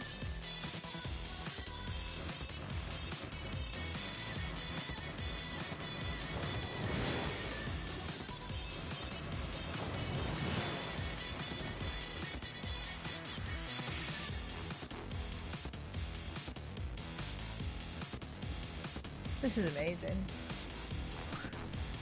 What the fuck?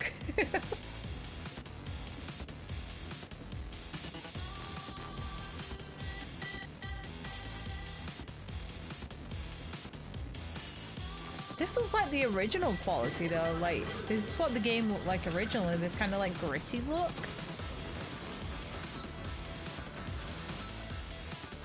Oh, believe it or not, there are really people out here trying to argue that the original game looked better than this one. Now listen, I love the original. The character models, compared to the new ones, the character models were great at the time. Compared to the remake, no. The remake models are everything. They're so incredible.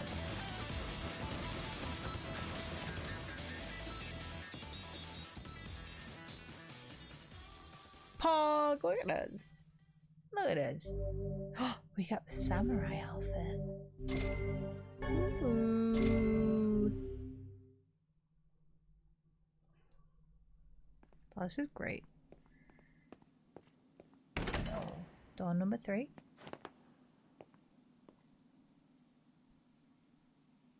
I want to get a close-up on him and see his face. Look how they fixed it. Look at him, he looks so young.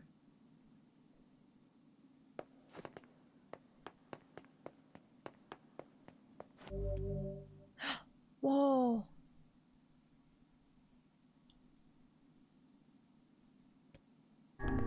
Wait, what level are we? 30. Do it.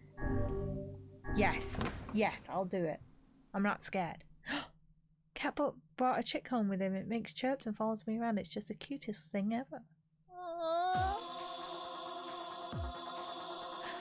So long as this memory exists, so long as mankind has hope, a bloody battle will wage over a what? The holy domain of the body. Okay.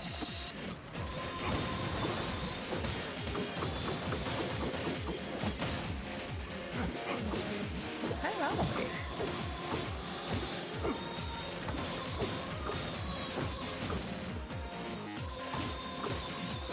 I would like to say, oh, that's the port.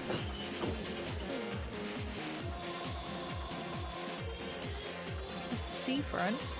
So I don't even remember seeing this out here. I don't think it is.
Health cell.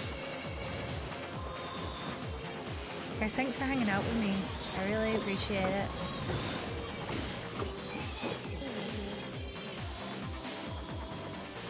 So exciting.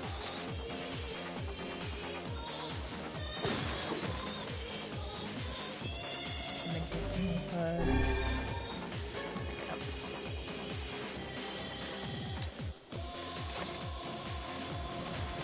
I'm excited to see whatever this sinister thing is.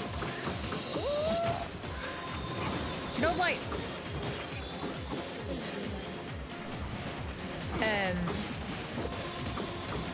This reminds me of the seafront town in Drakengard 3 as well. Like, it's very similar.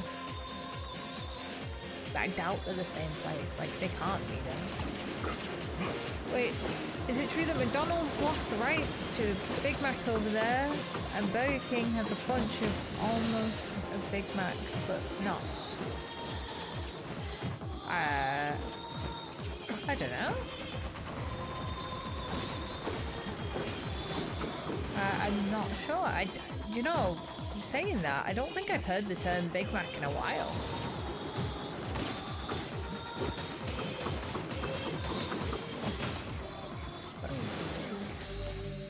That might be because I wasn't listening out for it, but like... Oh, hello.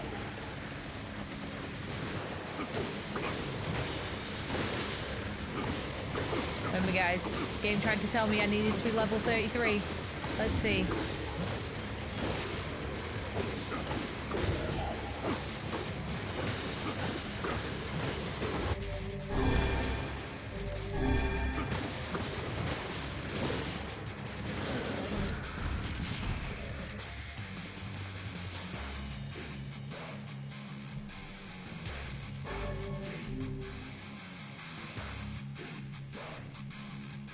Not over. Foolish human. Foolish human. Foolish human.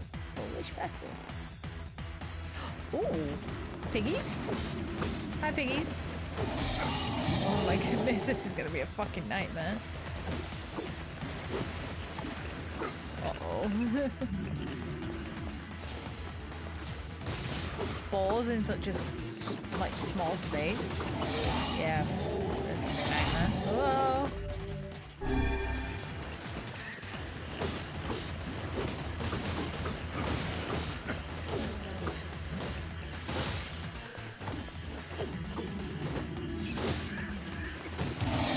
I'd laugh if this was the wrong, like the boss that we just fought was not the formidable foe.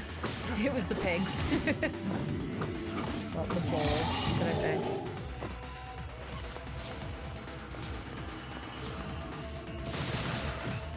Do you mind, little shade? Does anybody feel weird knowing that shades are humans?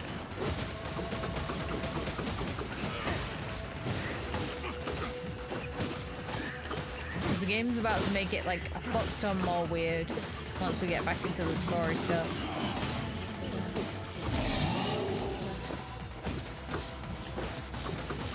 Now I know.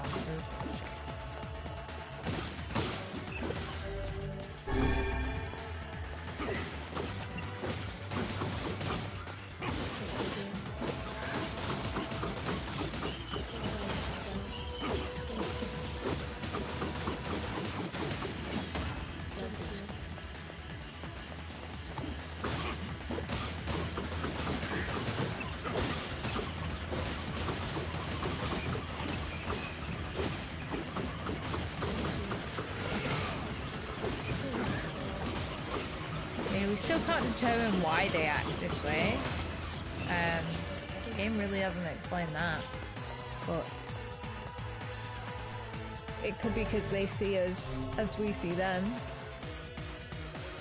I love that. I love imagining Yona just running around the house singing, "All is paid, all is sacrificed."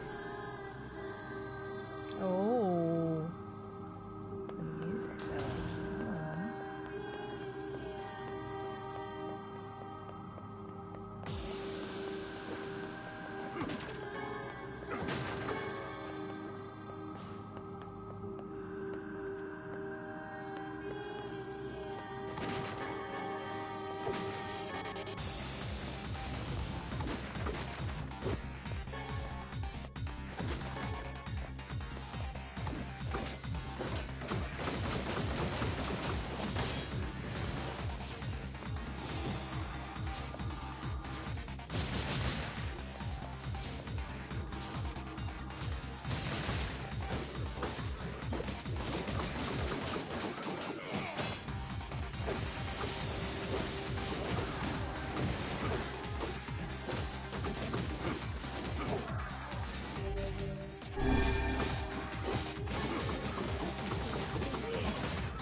Jesus, there's a lot of them.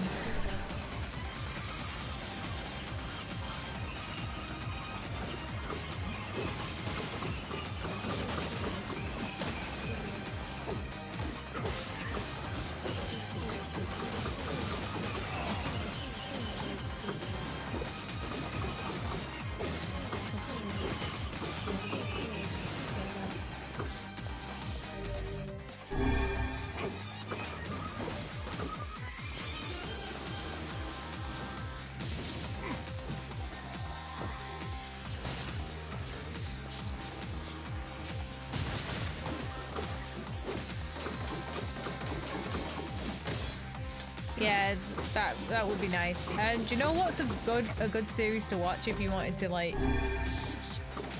get caught up on like the lore and stuff? Clemps, Mr. Clemps, did Drakengard NieR lore videos, and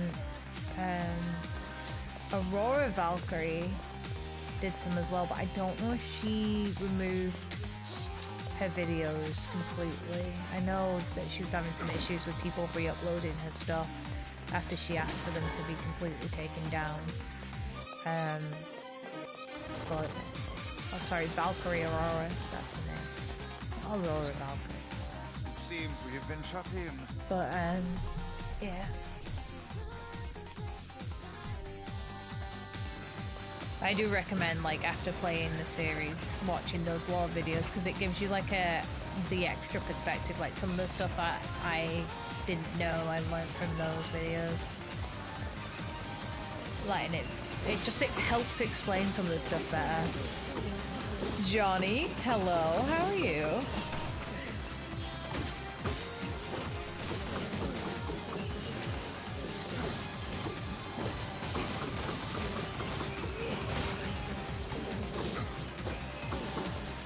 You missed an entire subplot.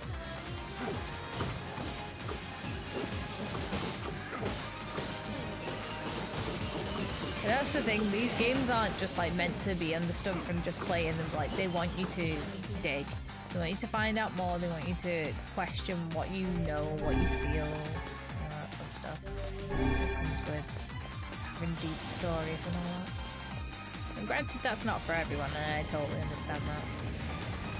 Me, I'll eat that shit up. I love it.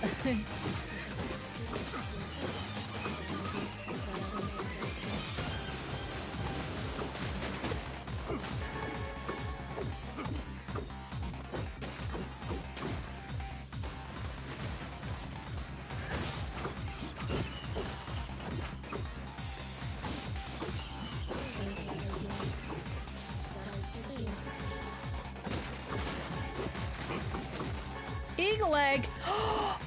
Oh, I heard about this. Right. Because when I was looking to get eagle eggs originally, they were like, oh, you could get it from this spot, or you could get the DLC.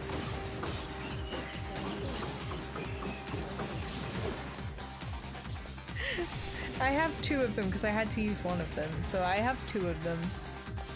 I used one of them on a mission, and I think you need 3 of them for upgrading.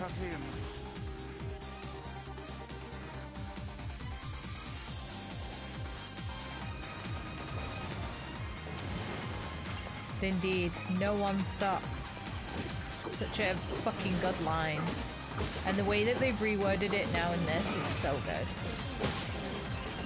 Like, it still feels the same, it still feels as raw, but just better. But yeah, that's the thing, like, this DLC, you can also keep going round and round in it as well. So if you want eagle eggs, they're right here, just fucking Damascus seal as well.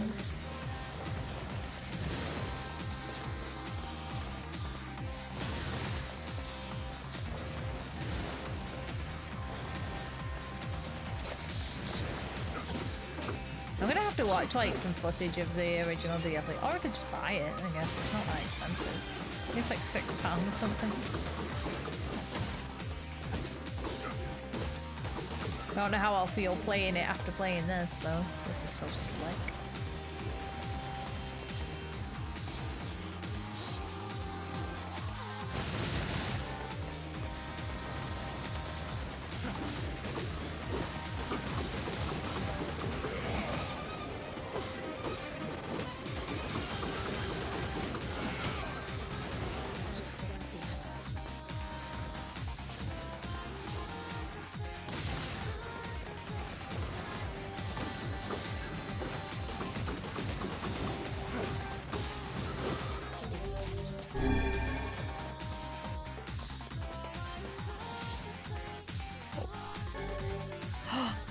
Fool's Accord.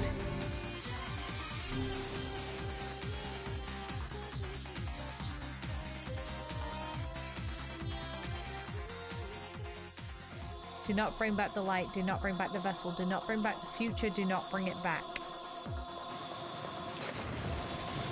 Got it.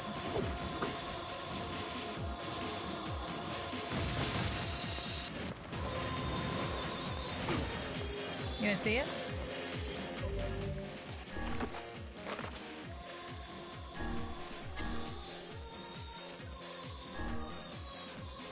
This is the story of a sorrowful prince, a tale of a kingdom in time long past.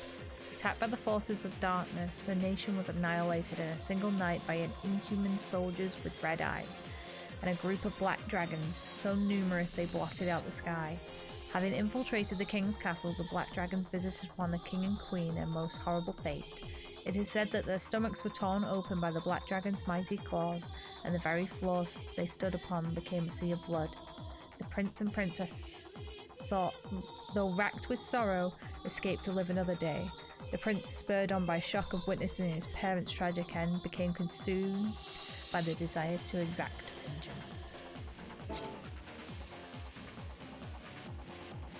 Nice. What's the rest of them? Memoir, June 6, 2003, approximately 1500 hours. A massive white humanoid, initially called the Weapon but since renamed the Giant, falls from the sky above Tokyo's Shinjuku ward, inflicting tremendous damage. At the same time, a large red creature, henceforth referred to as the Dragon, appears and engages the Giant in combat. Though both the nature of its attacks and their utility remain unclear. As a self-defense force contemplates methods by which they might attack the target, the government establishes a Bureau of Emergency Countermeasures.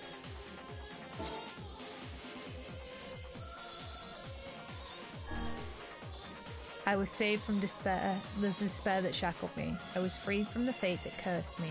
I was pacified from the indignation that plagued me. I was changed by the day I met you.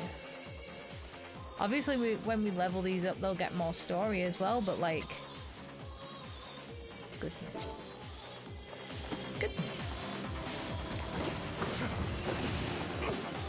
Like, seeing that though, like, and finding out that there was so much... Well, I mean, I wouldn't have known about it. Like, we played Drakengard 1 after I'd played through all of NieR, so like, I wouldn't have known about it. Yeah, no idea what that means.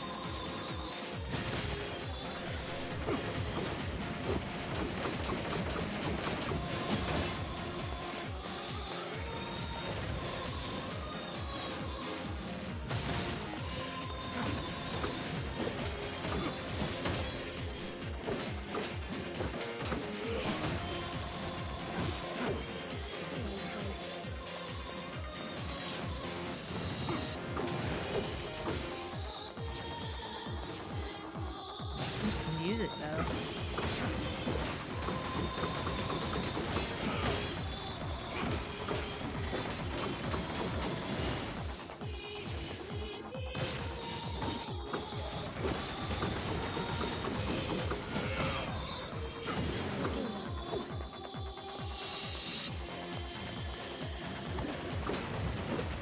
An Easter egg. Wait, what?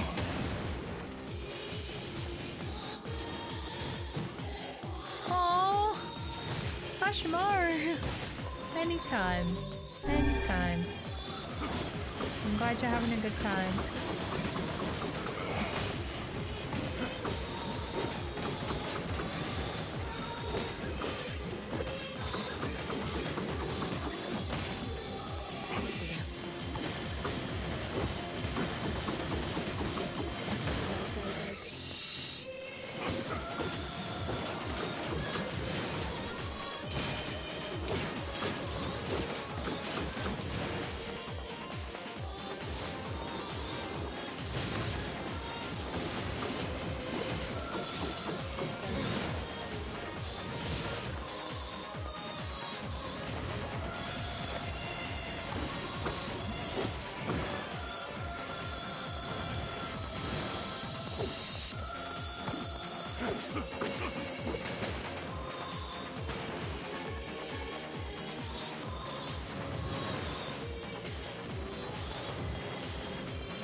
hope you're having a good night at work though, Hashimaru.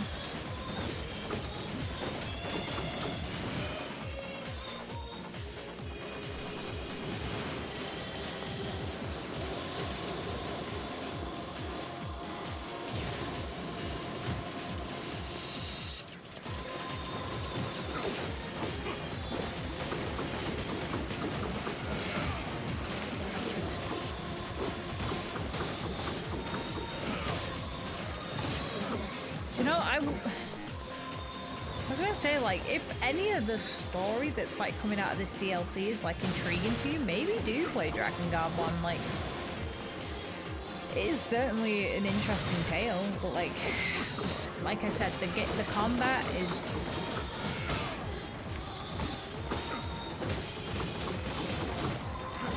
the music is kind of grinding, like, you know, it's,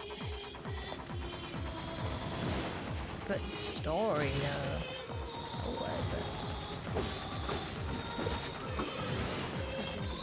It's a silly thing. Okay.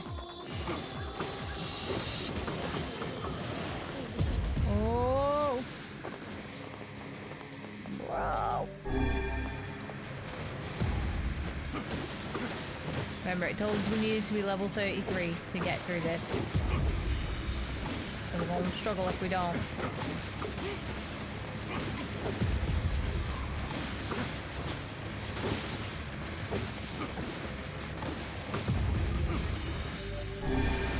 Granted, I need to be jumping more, but I don't think we're struggling, guys.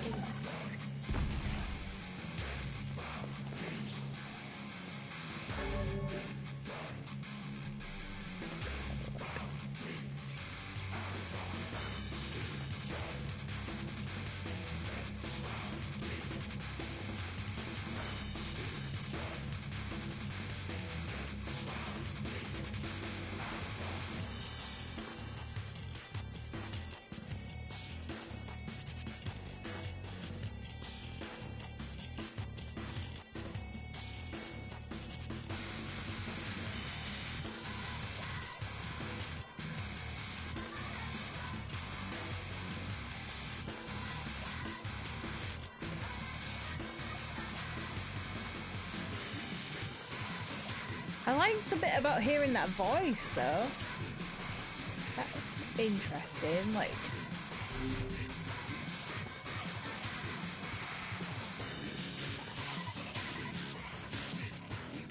Yeah, I've heard this blog. Every beam of light is an invitation to death. I've heard this supposed rumor. It's... Alright. Y'all get your jab onto black tar. Would I play it again on Switch? Maybe. But I have this thing with Nintendo, right? Their game prices, even for stuff like remakes, I know they do like shit like make it all fancy looking and everything, but even to buy physically anything Nintendo wise, is it always so expensive? Where are we?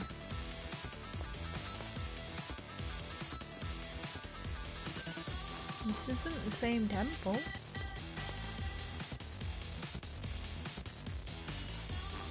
No, we're lower down, aren't we? Right? That's what this looks like. Maybe? It's still up? No, that doesn't look right. Where the fuck are we?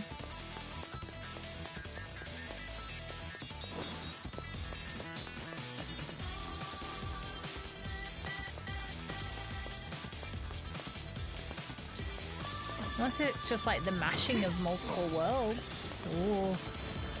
Get out of here.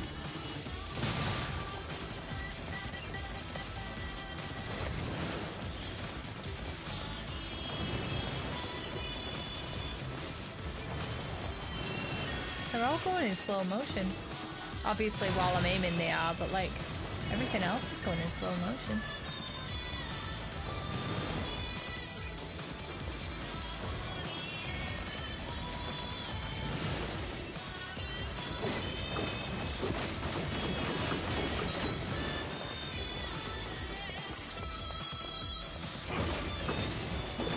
Xenoblade 1 remaster, like it was really nice, but like also that game was like £50, and I don't know if you can still get it. Like if it's either in stock or if it's dropped in price at all, like it's still so expensive. And, you know, like I've got a version of it on the Wii U, like the first one, because I got the digital thing. And yes, I know I joke about it constantly having a disc read error for a game that was a digital download, but you know, that I think that cost me like what, £12 for the same-ish experience. You know what I mean? I don't know. And okay, yeah, we could argue that yes, I did pay £50 for this. I wasn't going to. I was going to pay like fucking $39, but then I didn't trust the game collection to, you know, actually deliver my order. So.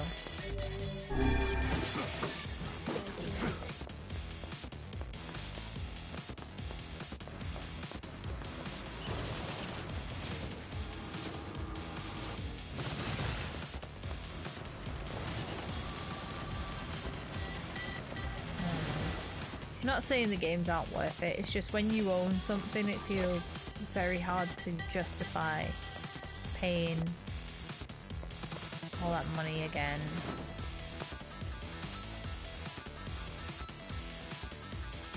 Right, I'm pretty sure this is supposed to be the Baron Temple, but like also at the same time. Oh, is that another exit? Oh my goodness. Can I make it? Probably not. Maybe if I'd have jumped from like up there. Is that a ladder? No, that's just sand. Shit.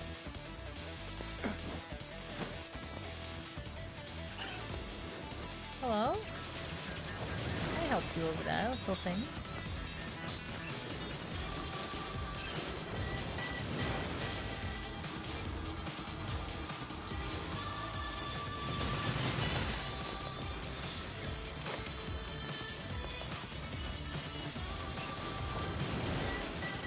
It's flying. Oh, hello.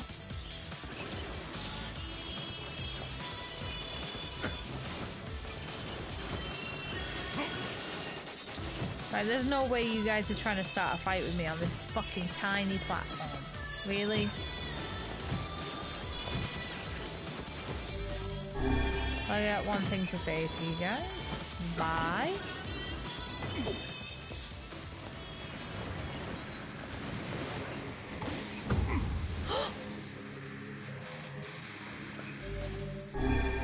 Oh goodness. That's fine. That's fine. That's not fine. Let me get away from all that danger over there.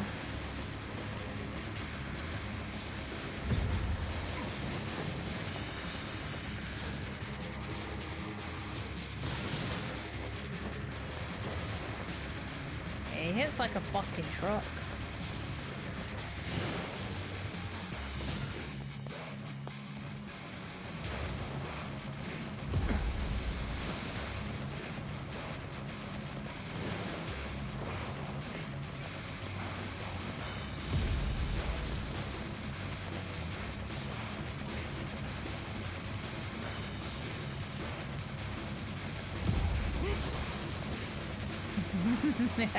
get him caught in an attack like this though. So he doesn't know what to do apart from just slam his sword on the ground a few times.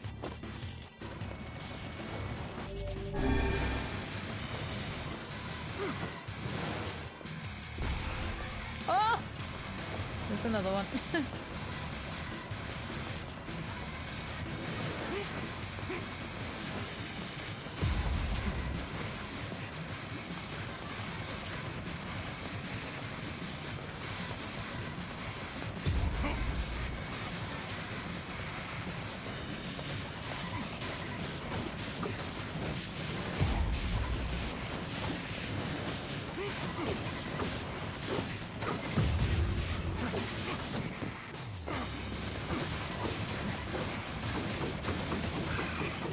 Wild to hear his voice.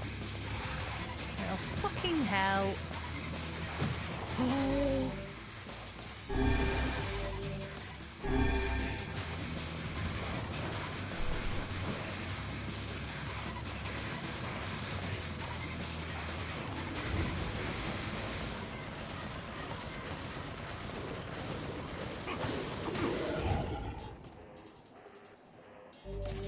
goodness.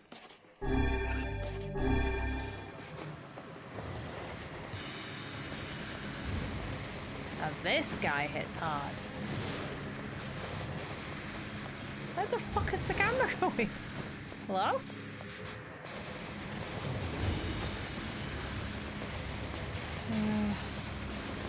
Okay, he's got a lot of shields on, so stand back and launch some of that at him. There we go. Making it through a bit.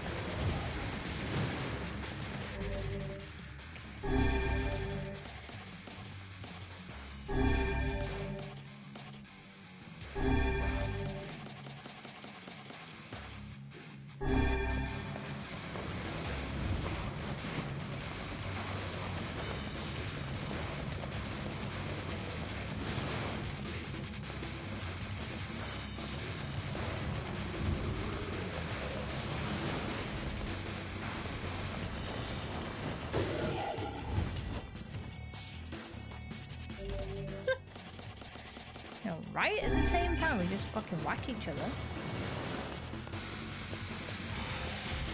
Oh my god! Can you stop turning around, please?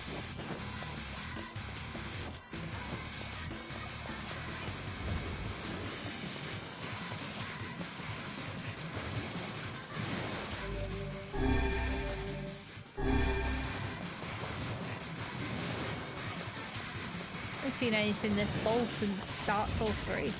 This fucking 3-phase boss.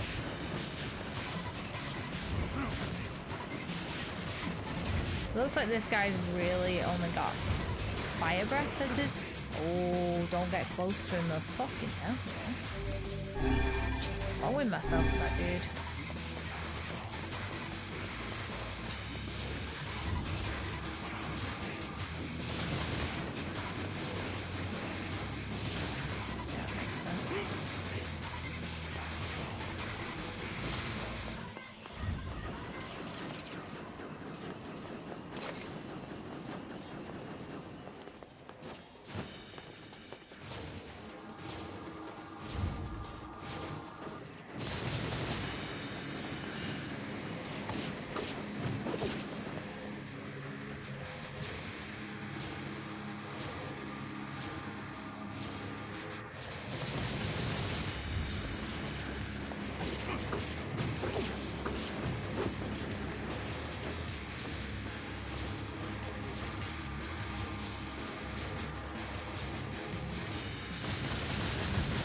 Woohoo! Next. Oh. 10,000 experience points, 50,000 gold. A dreaming vessel in a recycled world. Until the time of its awakening comes.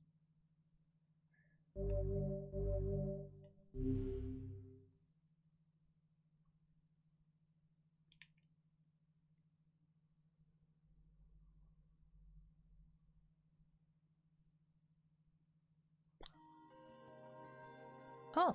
Is that all? Huh? Alright, if you guys are avoiding spoilers, story spoilers, get out. Is that the final entry of the diary? Seems that way. Interesting. You figure anything out? I fear not. Yeah, I'm not surprised.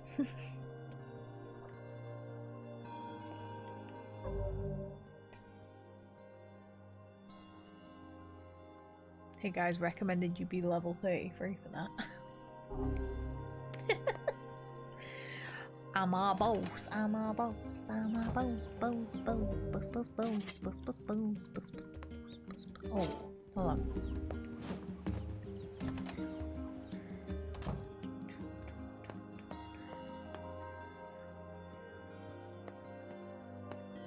I feel confident the child still lives.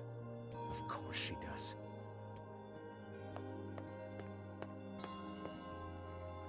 Okay, I think it's only on the main menu. It mentioned something about wardrobe, but I don't know where.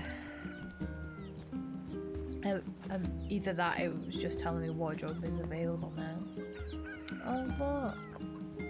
Oh, those look like loaded tears.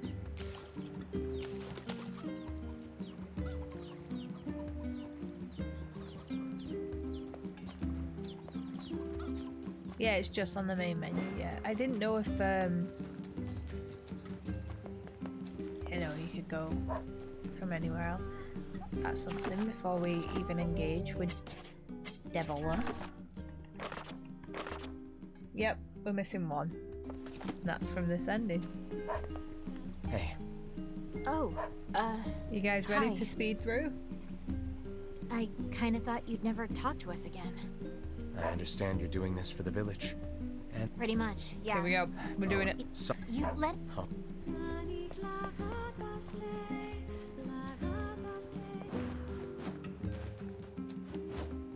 There's only certain parts I won't speed through.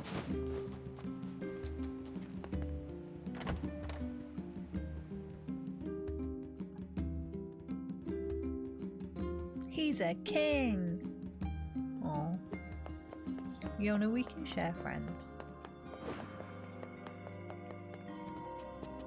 I wonder if it triggers this. What is the purpose of this place? Beats me. Maybe it's Popola's hobby corner.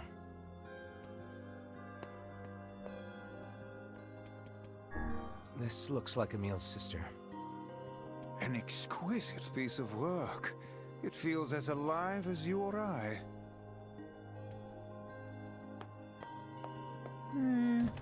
He says something about it being weird that she has statues of everything that we fought. Look, yeah, you're. Here we go. Oh, That's the fuck boy. that's it. But So, yes, the fair batch, I'm all right. and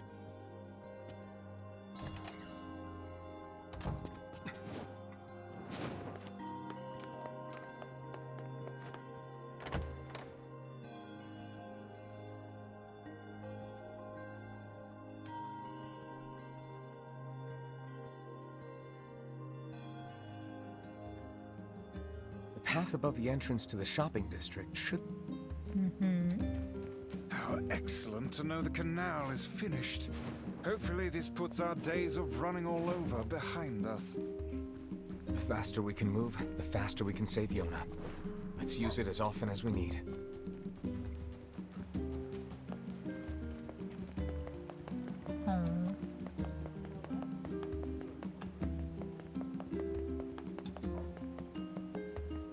I wonder if it's worth trying to upgrade some weapons, honestly.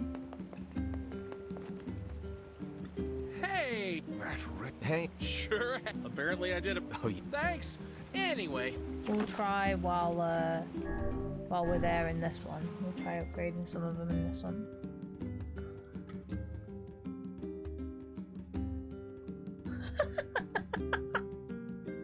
She's asking Devil about Hooch. Yona. The Lost Shrine's up ahead. Just... As well. Here we go.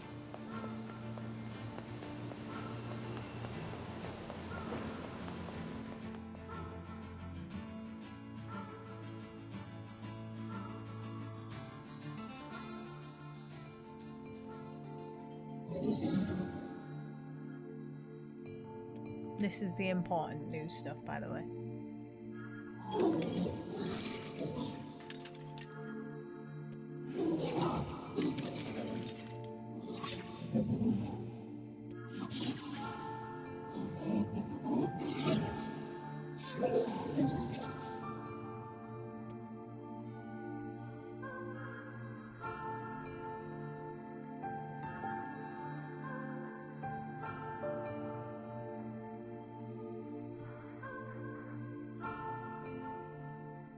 We can understand.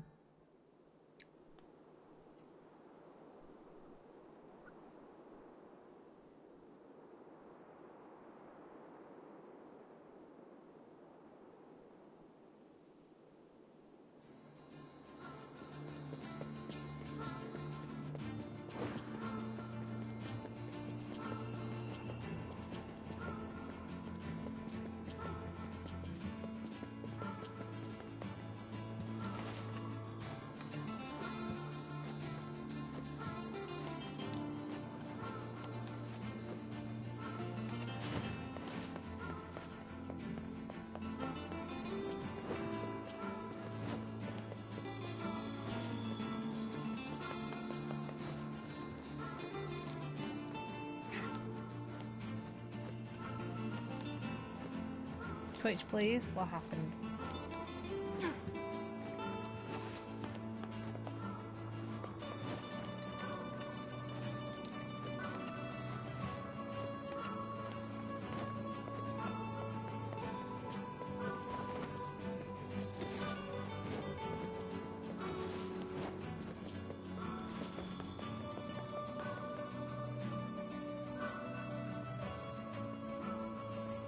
Maybe.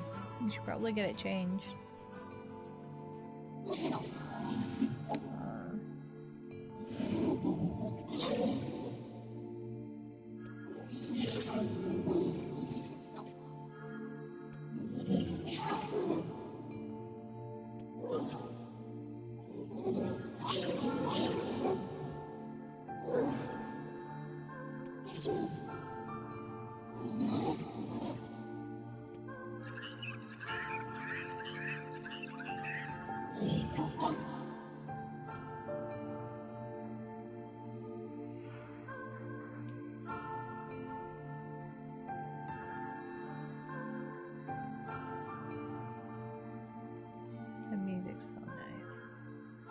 Ain't you excited, sunshine? We finally get to bathe in blood. Tyron! Don't talk to me.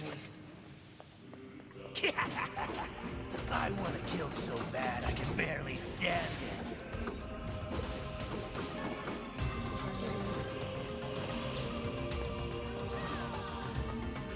Pepsi Mango.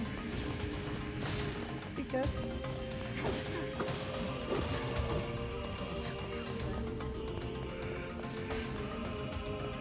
Yes, we get to hear Tyron. I would have gone like full creepy, but like I got nervous, I'm not gonna lie.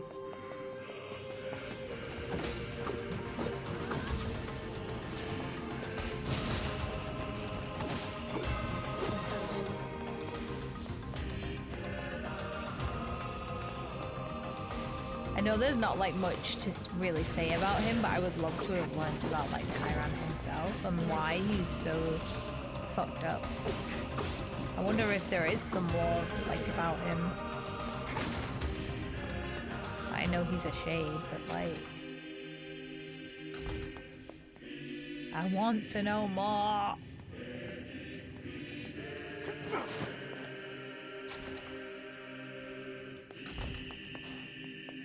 Explain to me, I am dumb bitch.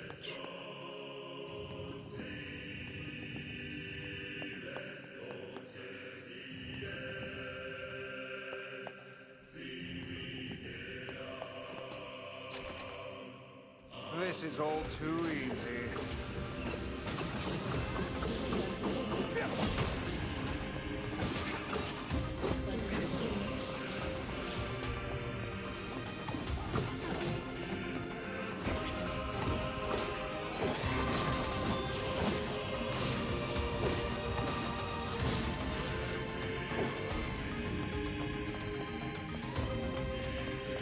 Well, welcome back to the chat vlog.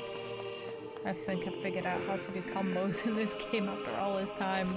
By accident. Just by accident. Amazing.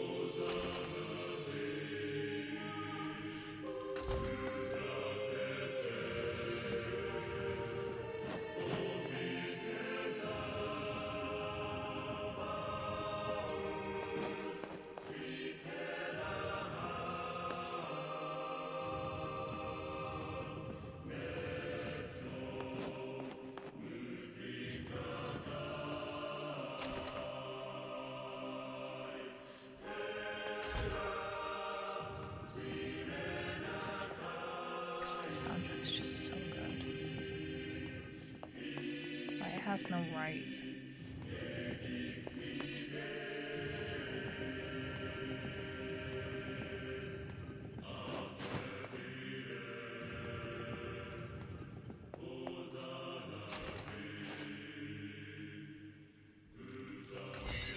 Oh.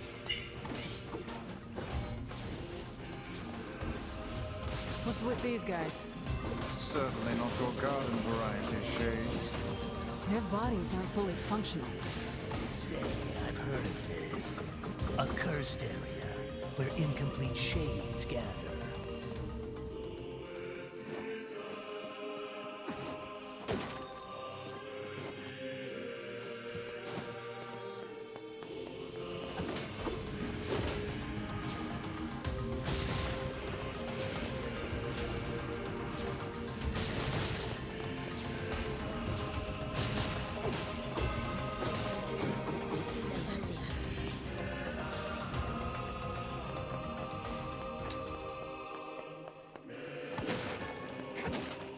Hearing the extra commentary is just crazy because, like, you gotta think that was happening the entire time, we just couldn't hear it.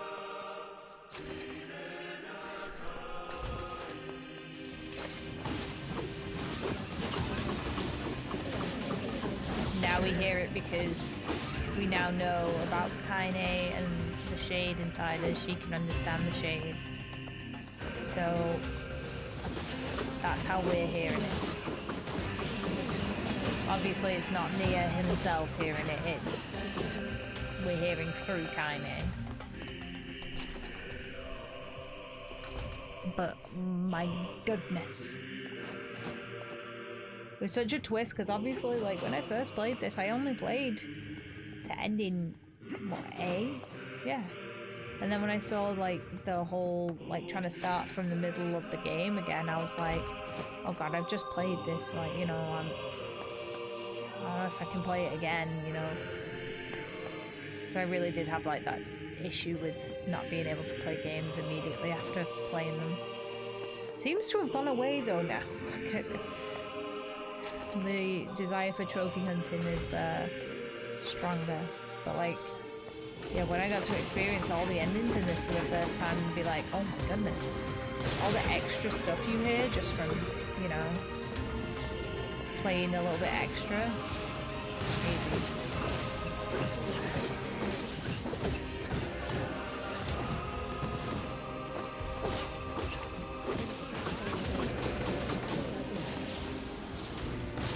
Yeah, just an explosion of lore. Alright guys, so I do actually have kind of a serious topic to talk about. You know how I was thinking of moving out and I had a weird vibe? Well, turns out close to that area there's been an incident. I won't go into what, but like, yeah, there's been an incident. And that kind of terrifies me. I was like, that's weirdly, like, I don't know, it's just sus. That's what I mean, like, so luckily no one died, but yeah, it's fucked up. Look at that, we destroyed that man. So I think I'm going to try and find a different area. I know it happens everywhere and so on and so forth, but like, it's just way too weird for my liking, that. Just going to move to the middle of nowhere in a little cottage and just stream video games.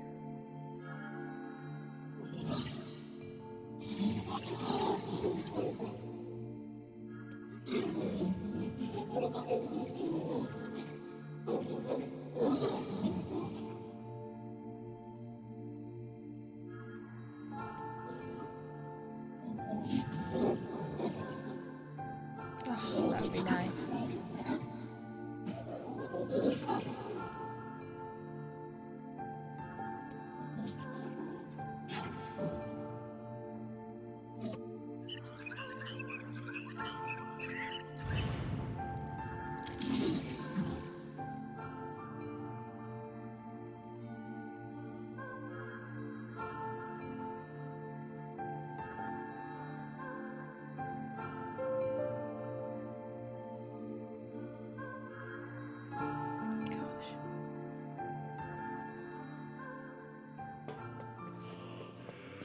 Kaine, Emil, look, from now on, I'm going to sleep outside with you.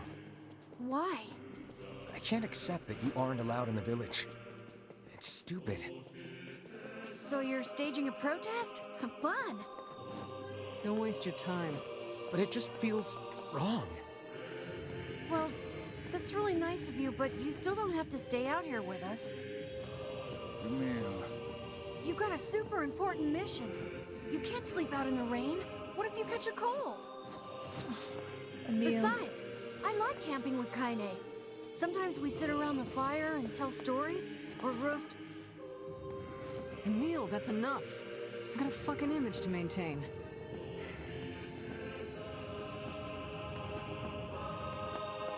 So cute. Oh, yeah, that's where I'm going actually. Not over. That would make no sense. I'm still hung up on this place, Blog. Blog, I'm still hung up on this place.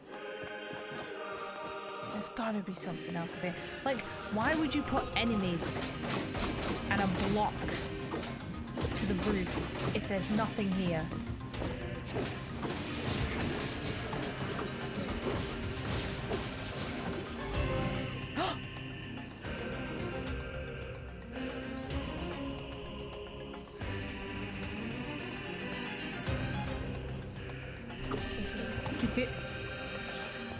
We did it! 50% of all words. Which also, that means I can change, I think it's the martial art ones. Yes. Put our physical strength up. We near another ending. We are young. Well, kinda. We saw one. I'm so fucking confused about this area. I came up here again and there was items in these boxes, but like it was just like magic drop and strength drop, I think. We also just did all the DLC stuff from the original game and got some like lore dump on Drakengard 1. Now we're speeding through this to try and get through to... Oh, and there's another one, 15%. But we've already got 30% on, I think. I think that's what we got on.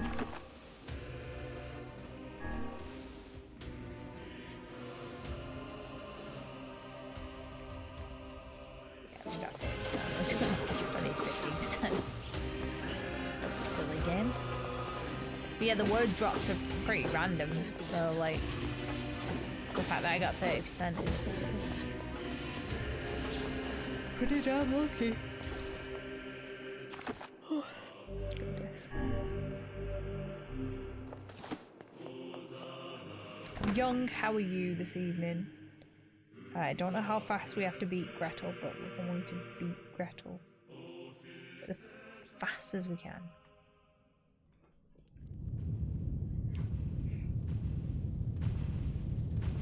No skipping the cutscenes, of course, because there might be new text.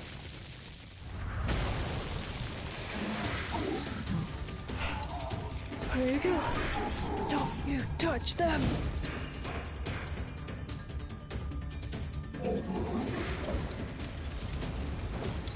What's going on? There's dozens of them!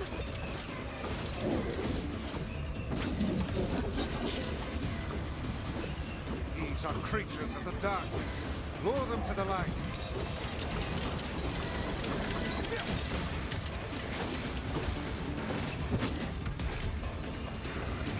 Pathetic to Yeah, the we can end. understand Gretel this time.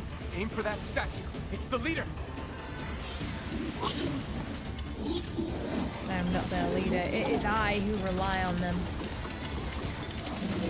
It is they who save me.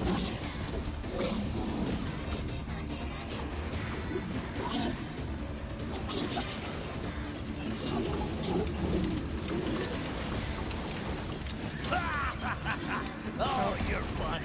I'm gonna start crying.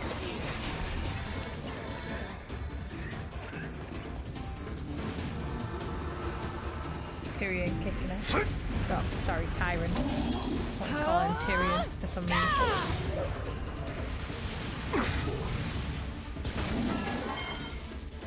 Have you felled the beast?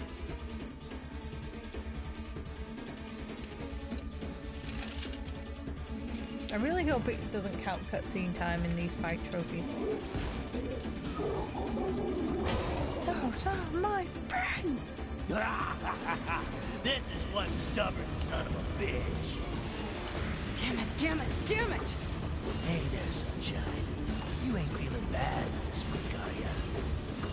Ain't no turning back now. You gotta lust for blood. Embrace the slaughter. All we know is the thrill of battle. Ain't that right, Kaine?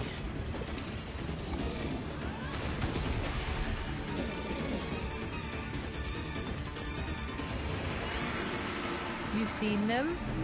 Wait, you've seen who? Hansel and Gretel? Kaine!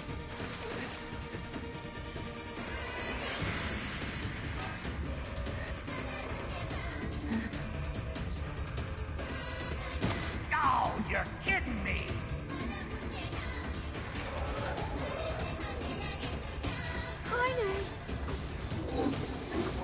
The robot? Yeah, this is Hansel and Gretel.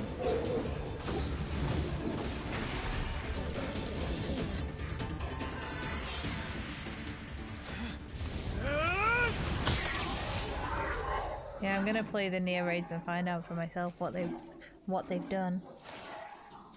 Alright, I need to start the game. Start the entirety of Final Fantasy XIV. Yeah, I haven't. Yeah.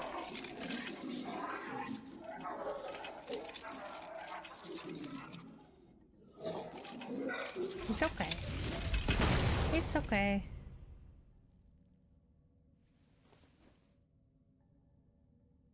You good? Did we do it in time? Don't think so. Are you alright? Oh, fuck off. Kaine! Bit right. I fear there is little we can do for her. No! Kaine!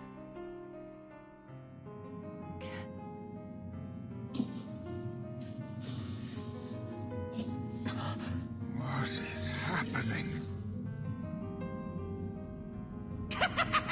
It's all over for you, Sunshine.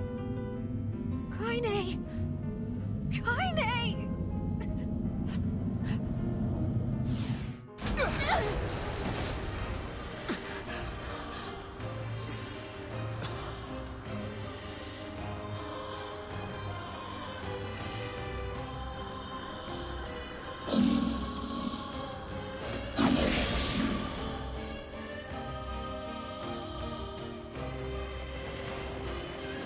It's Kaine's shade! With no other choice, we must strike it down.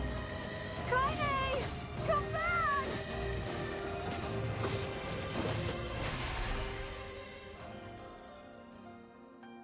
Oh dear.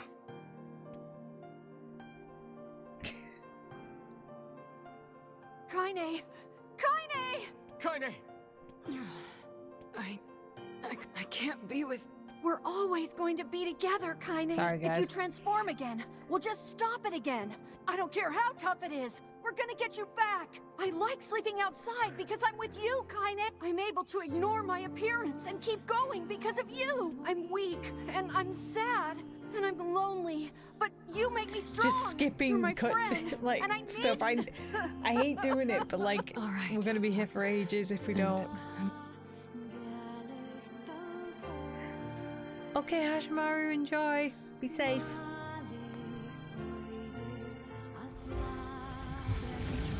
Over there. Imagine the wall peeling back to reveal an elevator in a place like this. That's the thing, you can get on top of the shrine and there's nothing fucking up there. So the only thing that I'd say is it's an illusion. And what is this? And that's why we can't get on top of the shrine. It's me. It's got some kind of writing on it, but I don't know what it says. I'm also getting kind of How tired. Maybe we'll have to remarkably finish this useless of tomorrow. you. Well, Fuck's sake. let's go ask Popola.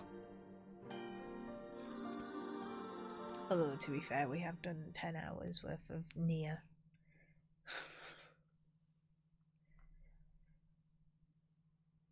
It's a cipher of some kind. Or I would definitely have like a proper fucking vault that needs like multiple passcodes to get in. Can you determine its meaning? I think this is the key to unlocking the Shadow Lord's. Here, take a look at this. Shadow I Lord, wrote I down love you, this Shadow frag. Lord. Given that you found Come there are over here spaces and here. give my Sack Shadow the law, the big met, kiss, Shadow loyals, Lord. the law, and the met, but as If we want to, Oh, they're just. Let's So- go. Yeah. but The ju- oh, and listen, No. I'll hurry them. I'll try. No. No one listen. So I feel like they're gonna add a bunch of like little scenes like the campfire one that they did, just to make it so it's not as repetitive playing through this bit over and over. Which, I mean, you only have to do this bit, what, 3 times in total, I guess. But like, yeah, just you don't have to do it again for D, but I feel like you might have to. I don't know if they Popola changed said it. we might be able to find a key fragment in the junk heap. perhaps we can find a clue at Two Brothers' weaponry.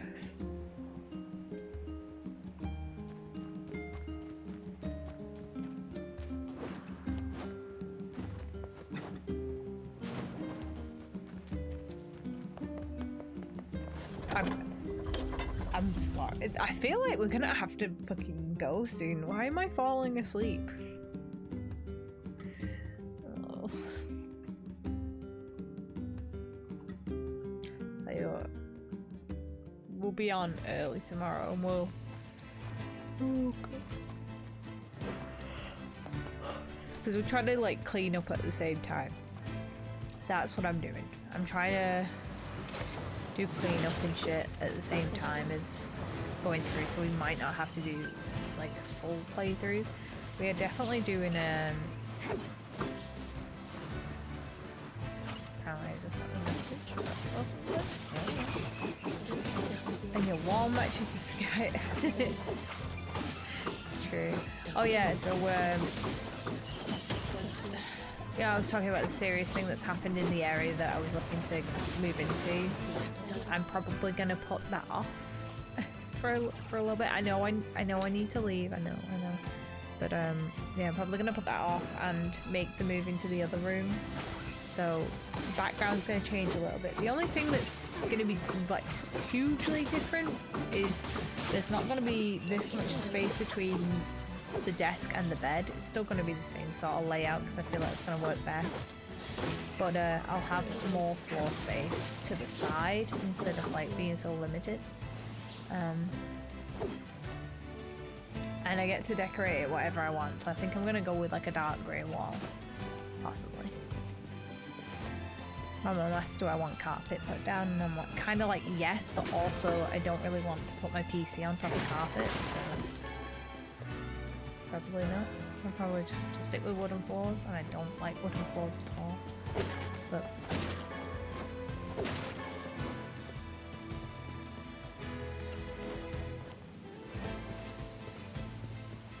I might just like throw down a big rug.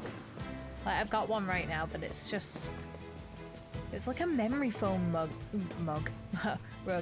It's so nice, but like as soon as you've put anything on it, it just fucking flattens and it's not soft anymore, and it's just, I can't complain. It was only £20. Oh, Damn! most. Where'd they go? Get him! Don't let him escape!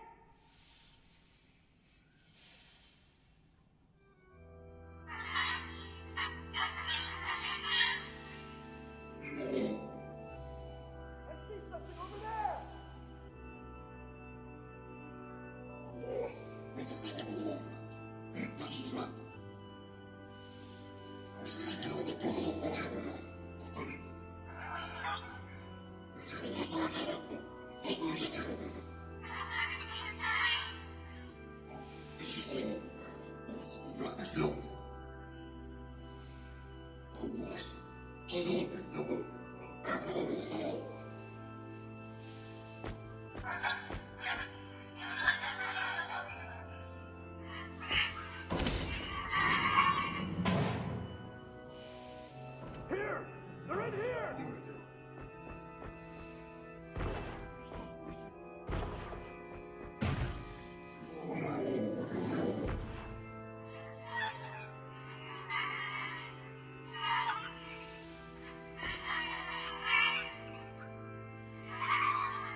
Military defense robot, P-33. You are an intruder. You must be eliminated. Error.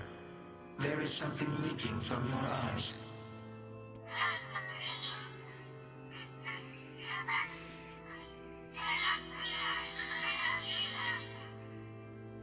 What is crying? Who is Mom?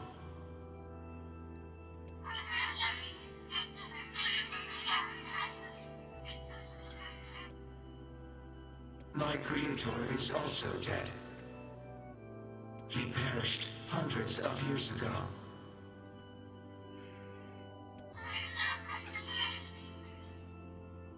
$874 years, 10 months, 14 days, 4 hours, and 43 minutes. 44 minutes.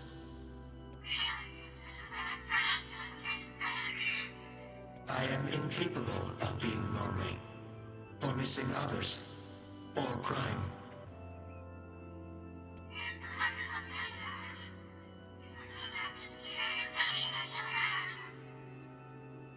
You will die.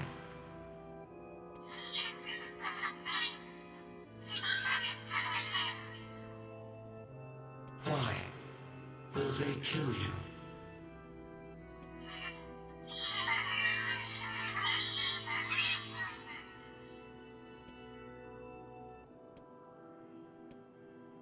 I will not permit the humans to kill Khalil. Military defense robot P-33 will protect you.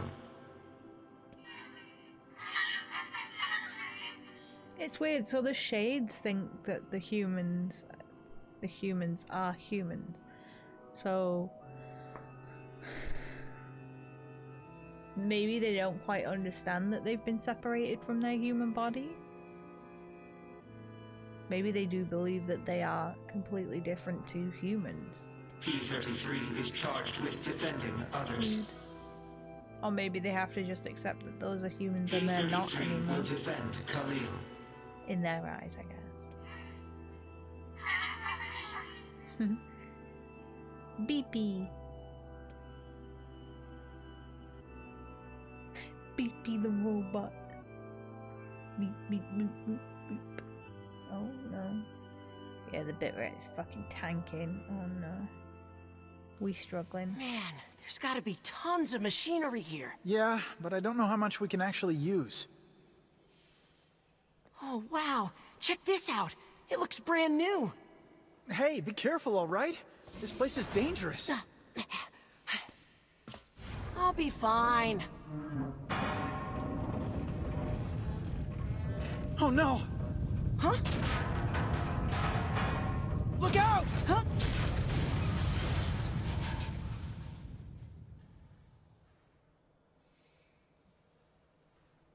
You learn the truth. Huh? Oh god, I can't watch this scene again. It's awful. Jacob! Oh god, this can't be happening! Jacob! Jacob!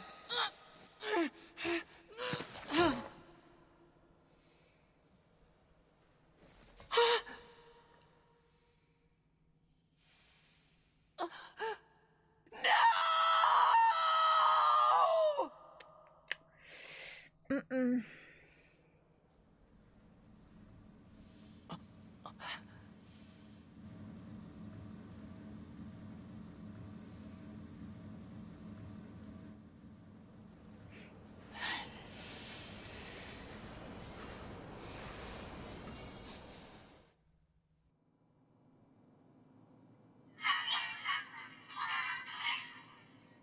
The noise of the intruders caused the structure to fail.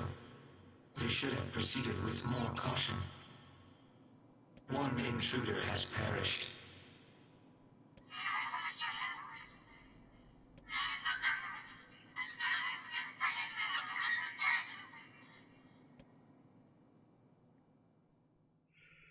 God, that hurts even more. Oh gosh. The junk heap. Perhaps we should speak to the brothers. They might know something about this. so painful because like, oh god, knowing what they can say, it's just, Oh, hey there. goodness. It's been a while. You're the little one, aren't you? You've grown up. How fares your brother? My brother's been dead for 4 years. Oh, I see. Please forgive the question. It's okay. I need to ask you something. What is it? You heard any rumors about shades around here? Not the little ones. I'm looking for one that's unusually big and powerful. No, I haven't heard about anything like that. But I haven't really been listening. All I want is to destroy robots. Just rip them up. Okay, so calm down. Okay. Never mind then. See you later. Wait! Yes. I recently got my hands on a weapon. A very powerful weapon. This is hilarious. Here we go. I thought you might get some use out of it.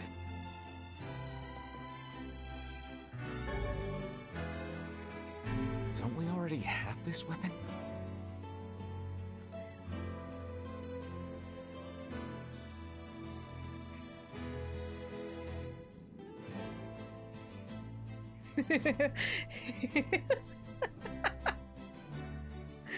Oh, I love it. These things happen the second time around.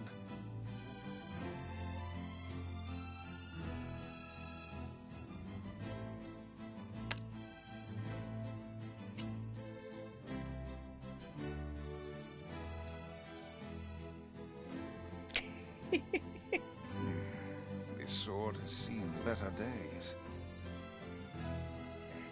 That bit just, to me, confirms the, in my mind, the time loop theory. So like, we ended with that ending and then got sent back to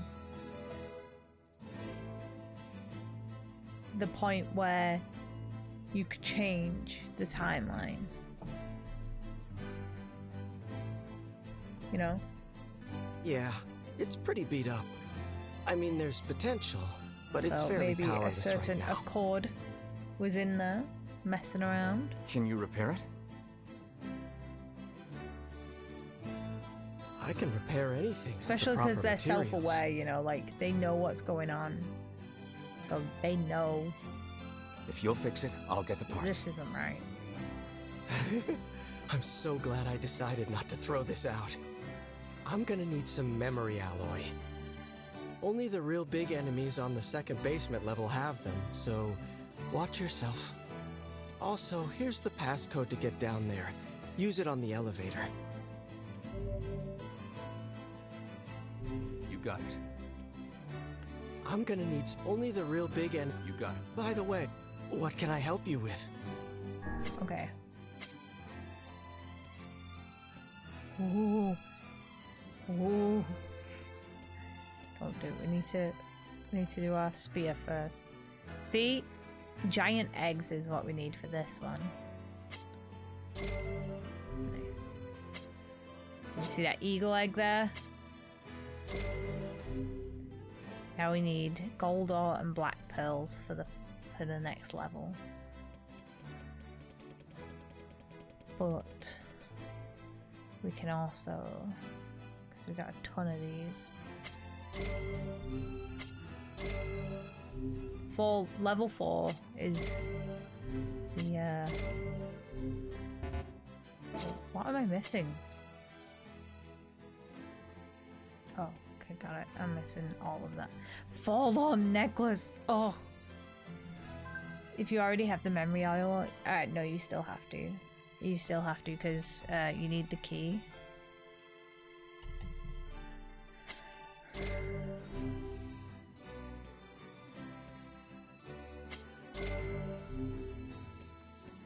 Like the part of the key. Yeah, we're good. This is annoying because, like, you feel like you should have everything, but you don't because, you know.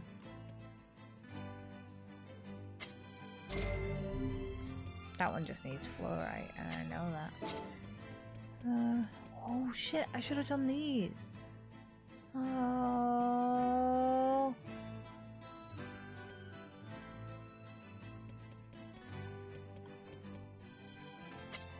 To be fair, we're gonna do most of them anyway, so whatever.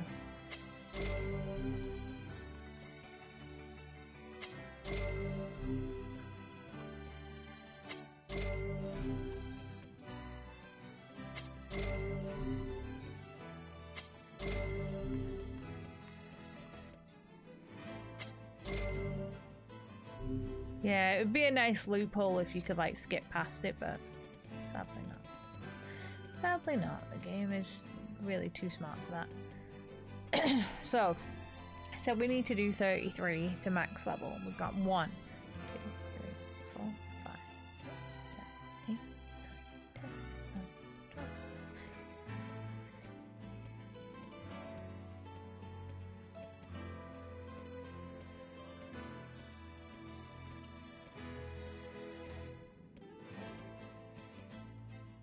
Okay, we got more than 33, so it's not all of them, but it's still... Come back. Still a different one. No time paradox. Sadly not. But I am going to call it a night. We can carry on tomorrow. We'll wake up nice, bright and early. I'll have to think of another hairstyle for tomorrow because I'm running out of hairstyles. But yeah, guys, thank you so much for being here. I really appreciate it. Sorry we couldn't get ourselves another ending, but we will get them tomorrow.